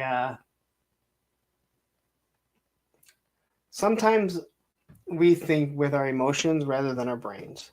And, you know, many of us work in a corporate world. I mean, I'm part of a corporate world. I can't say I'm technically corporate, but, you know, we sit in our jobs and we're like, well, logistically, like, I can't tell you how many people are going like, well, if I leased a copier from you, shouldn't you just replace it if you know, if you're having issues with it? Like, well, first off, your copier is 2 years old. You just lease it through us. It's like a car dealership. Car dealership doesn't replace your car. The dealer does, or the manufacturer does. They just facilitate it. Same with us. Yeah, we're gonna need dog kennels. Johnny says Scout Troopers need retooling. Yeah, like I said, like, Star Wars does it, and I think the time has come that these Vipers should be retooled. And even if maybe you don't fully retool it, redo the vest. That vest is too bulky. It makes it very difficult to move around. But yeah, then again, if you did that, it comes out of the budget. again, here's your budget. This is G.I. Joe. You know, this is Hasbro. Here's your G.I. Joe budget. And here's the Marvel Legends budget. Here's the Star Wars budget. And here's Power Rangers budget. You know, like they all have budgets. They don't just get to, you know, they don't just get to pull everything from Hasbro and say, well, you have the money. But so, I mean, I don't know if people would be willing to lose a figure because that's exactly what it'd be doing. But that's just my opinion. I would love for them to redo. I wouldn't say that, you know, we haven't got a proper Cobra Trooper yet. We got the officer, but we don't have a proper Cobra Trooper yet. They have all the tooling to do it. But yeah. But that was really everything that I took from the interview. That was everything in the interview for the most part. I didn't think they answered some questions, but again, you're only going to get so much from them. They really do.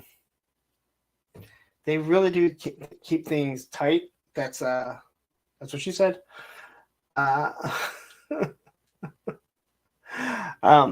Hasbro does. And a lot of the reason why Emily is there is to make sure that Lenny doesn't spill more than what he's supposed to.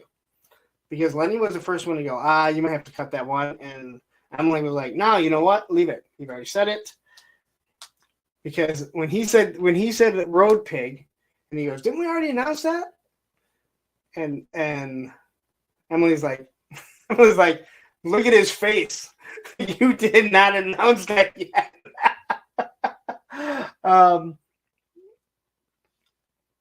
But yeah. So Shane says, I think they caught a lot of backlash from the figures that came out last year, or they don't have the money after all the money they lost as a company. Yes and no, I believe. All right, Ryan. I will talk to you tomorrow, I'm sure.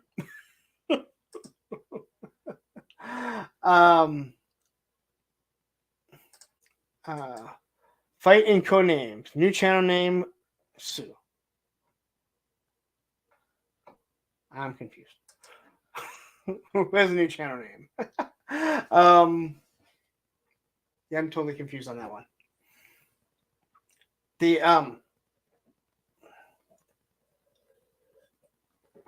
I'm not sure how it would work because if G.I. Joe has a budget, I'm just going to throw this out there. I don't want, again, I don't know the numbers.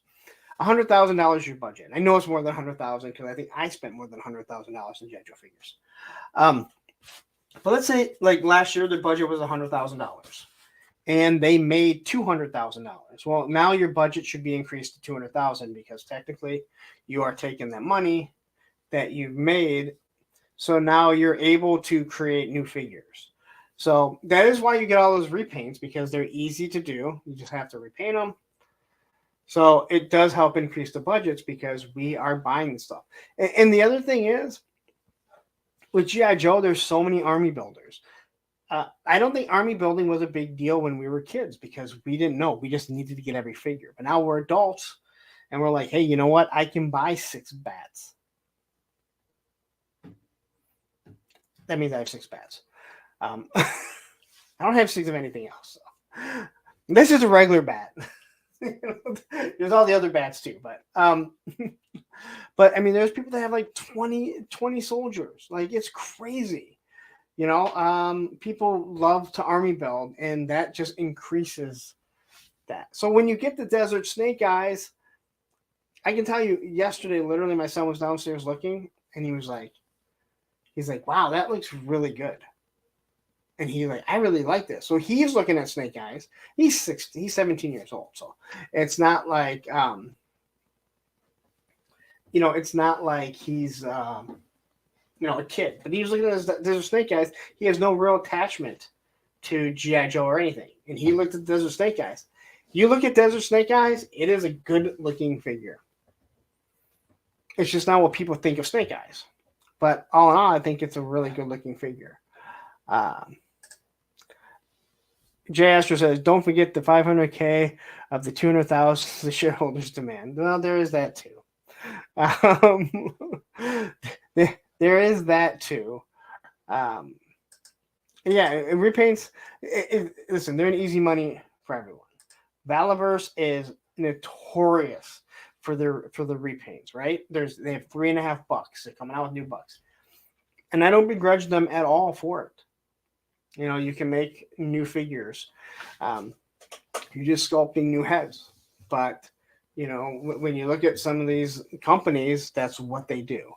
AWalk is the same way. That's why they did the Kickstarter for their stuff. So, I mean, there's a lot of different, a lot of different ways to look at it. So, but that's all on that interview.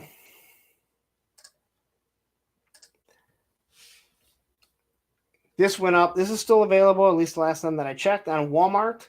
So if you want this, you can get it on Walmart. I know a lot of people whining and cried.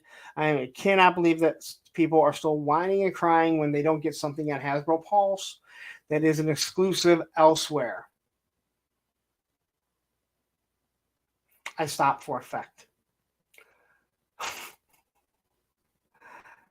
It's an exclusive to Walmart. Pulse was nice enough that they put some on there. Fighting code names, yes, I am. I will be at Joe Fest. I thought, yeah, I gotta announce that on my other. Now that I got my other Instagram page back, I should probably put that. Yes, I am going to Joe Fest. From what I understand, I'm part of a panel. I don't know. And no one gives me the info. I'm just like, hey, you're gonna be on this panel. I go, hey, what's the panel about? G.I. Joe. Okay, cool. It'd be nice to have a little bit of info on what this panel is. I've asked you now numerous times. Mood wreck. And then these came up. These were actually, I should have just had Bobby B send me, but I had these done before. So I forget who this came from.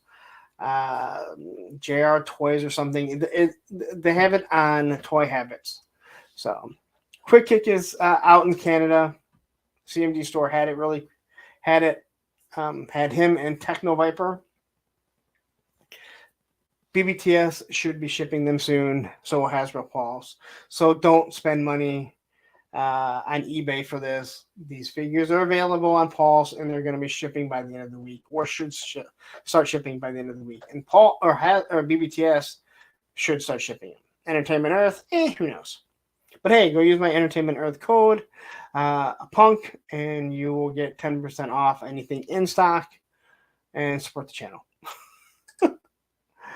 Here is everything that Quick Kick does come with. So you got 2 swords, nunchucks.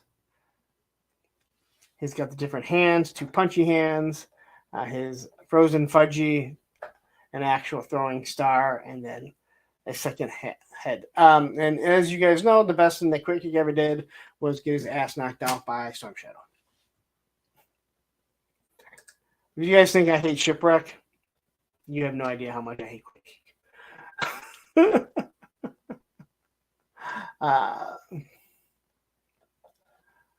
Yes, it's the fudgy bar. What's up? Yeah, he does look kind of like. I'm not gonna lie. Like Quick Kick looks creepy in this pic. I kind of like the Shang-Chi face better. I'm not gonna lie. The custom Shang-Chi that we all got. So they did the same thing with Nunchuck, I believe, where the nunchucks pop in. Now, I thought that when these first were revealed, I looked at the belts and the belts are different. So it's the same concept, but yeah, they're making sure everything is can be pronounced as a person. So there's your throwing star. It's a good looking figure. I know Tony has an issue that they're gonna have all black pants. I need to get Toy Tony. And then here comes Techno Viper. And you can tell it looks like a lot like a Cylon from Battlestar Galactica. I don't know if it was supposed to. I would say it's almost impossible to say that it is not. It wasn't an homage to the Cylons because it looks so much like a Cylon. But looking at this, like if you took a quick look at this, other than the head is not as big as the original, Techno Viper, and you look at this thing and be like, that's the O-ring. So, but Bobby B has a review of both of these figures. So if you are interested in seeing them now, check out Bobby B's. He does have it up there. So, but he comes with all his classic stuff. I like the black more than the silver, which is what the original was, or gray, or however it is. You can't unsee what? The Cylon? Or did someone else say something? Todd says, I like Quick Kick just as creepy with him eating a fudgy bar with a death stare. Yeah, no, he's stupid. I'm sorry. I don't like Quick Kick. All right. I ordered him. I will review him. I will post him. I still think the Shang-Chi looks better. He actually looks better as a Quick Kick than Quick Kick, but that's just me.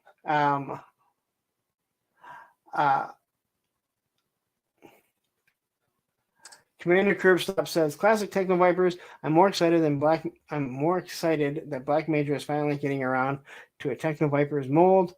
All about them in an Arctic scheme in classic Cobra Blue."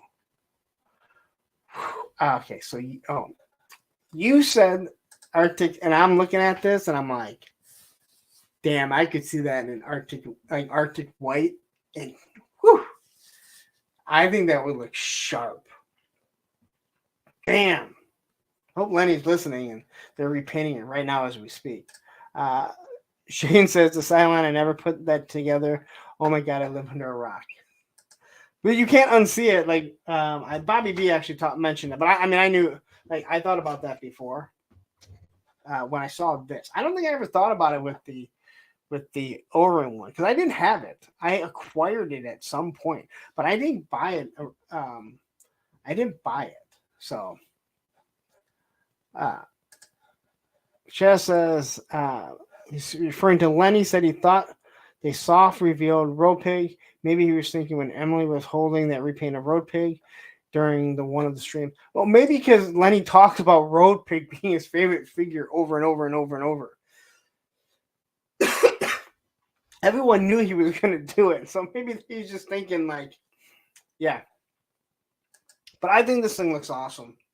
I think, like, I voted for the purple trooper or the purple tactician.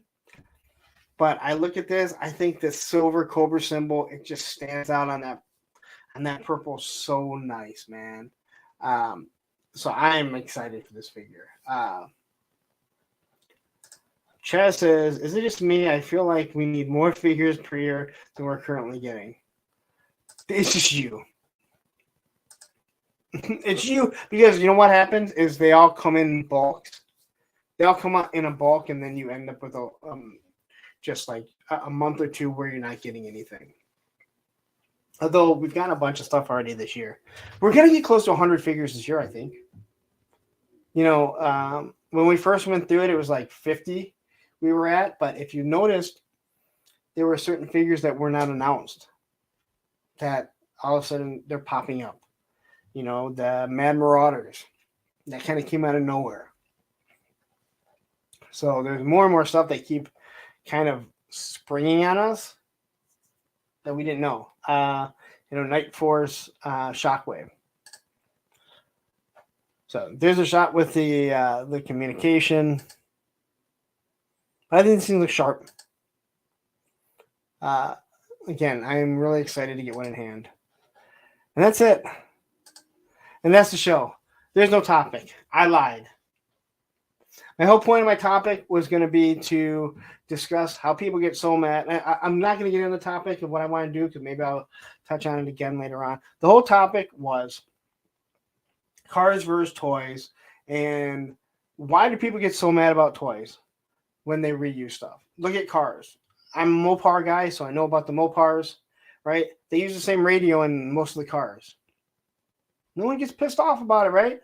No one says, hey, I just spent 50 fucking grand on this car. How dare you give me the same radio as that Dodge Journey over there? But toys, they get mad. Toys are $25. People are pissed. Okay, well, try and buy a Dodge Ram that is not a work truck for under 50 grand. At least I'm not going to get into it, but that's kind of where I wanted to go with it. But a lot more stuff popped up. I kind of felt that this was going to be. I kind of felt like we were going to miss the topic. So I'll hold that for another day. I have some other things that I might want to discuss in the weeks to come. But sometimes it's going to happen. You guys know how that goes. So hit that like button if you haven't yet. Again, this is so weird to see. So there's 59 people watching on YouTube, but we have like 157 on the X. Definitely makes me think there's a bunch of bots because I don't see any messages coming from the X. And if they are, please find a way to super chat. So I need to look into that and see exactly what's going on with the X. I don't know if it helps or hurts the algorithm. But again, if you don't know, I am on Twitter /X, Punk with Toys. Please go over there, subscribe.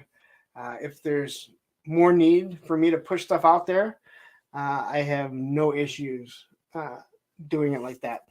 I used to use the X. I used to use Twitter a long time ago when I was doing a sports channel, the sports message board. Don't really do that anymore. So Shane says, it bothers me when they name a car after an older model that looks nothing like the classic. Yeah. Yeah. Chrysler renaming the town and country the Pacifica when you guys remember the original Pacifica, right? It was actually based off the Daimler. Mercedes, right? And it looked completely different. So the old Chrysler Pacifica, and this girl that had one, she said, it looks like a sad loaf of bread. And I will never be able to look at a Pacifica and not see a sad loaf of bread again. But then they made the Town and Country, when they redesigned it, they called it Pacifica. And I'm like, why? Town and Country was very classic name. Why would you change it? So Shane, I am with you. There's certain things, like they brought back the Dart. That didn't look like a Dodge Dart. The Charger, they got away with it because even though it's a 4-door, people also forget the 80s Charger was like the worst car ever. And we had one. My dad had one. Okay. So I'm going to get out of here. Thank you guys very much. I can't believe it's after midnight. I got to start sleeping. There was a little bit of motor at the beginning. The only thing there was Cyclone, which goes up on pre-order 21st. But I did talk about it for a short bit. I don't lose viewers as much anymore. It's only 9:21. I'm sorry. It's only 9:21 for some of you guys. Lone Dragon, you got to be here at the beginning when I go through my rants, and you can hear me go off on specific people that I feel fucking just did something wrong. I mean, he seems to do a lot of shit wrong, to be honest, but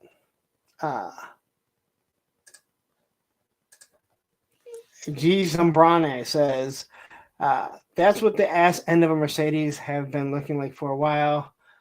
A deflated, what is that? Yeah, again, like when she called it a sad loaf of bread, I like, what? And she's like, look at it. And I went, oh my God. It looks like that loaf of bread that just like starting. Anyway, I'm going to get out of here. Thank you guys all. If you haven't hit that like button, hit that like button. It is greatly appreciated. Become a channel member. I'm probably going to have a bunch of videos going up for my. So as I make videos, I don't drop 2 or 3 in one day. I drop one a day, so I will put up the ones that I do for the channel members before they go live. So it's up to you. Again, channel members does help support the channel. 99 cents. Now I'm being a little bit of a beggar, but hey, that's okay. So I'm going to get out of here. Have a wonderful night. This Thursday night, Thursday movie flashback. Billy Jack, Matthew Matson, Action Figs, Ed, my two moderators. They will be talking about it along with Tony's Figs, not the bad Tony Romo that throws interceptions even when he's no longer a football player. You guys have a wonderful night, and I will see you all again next week.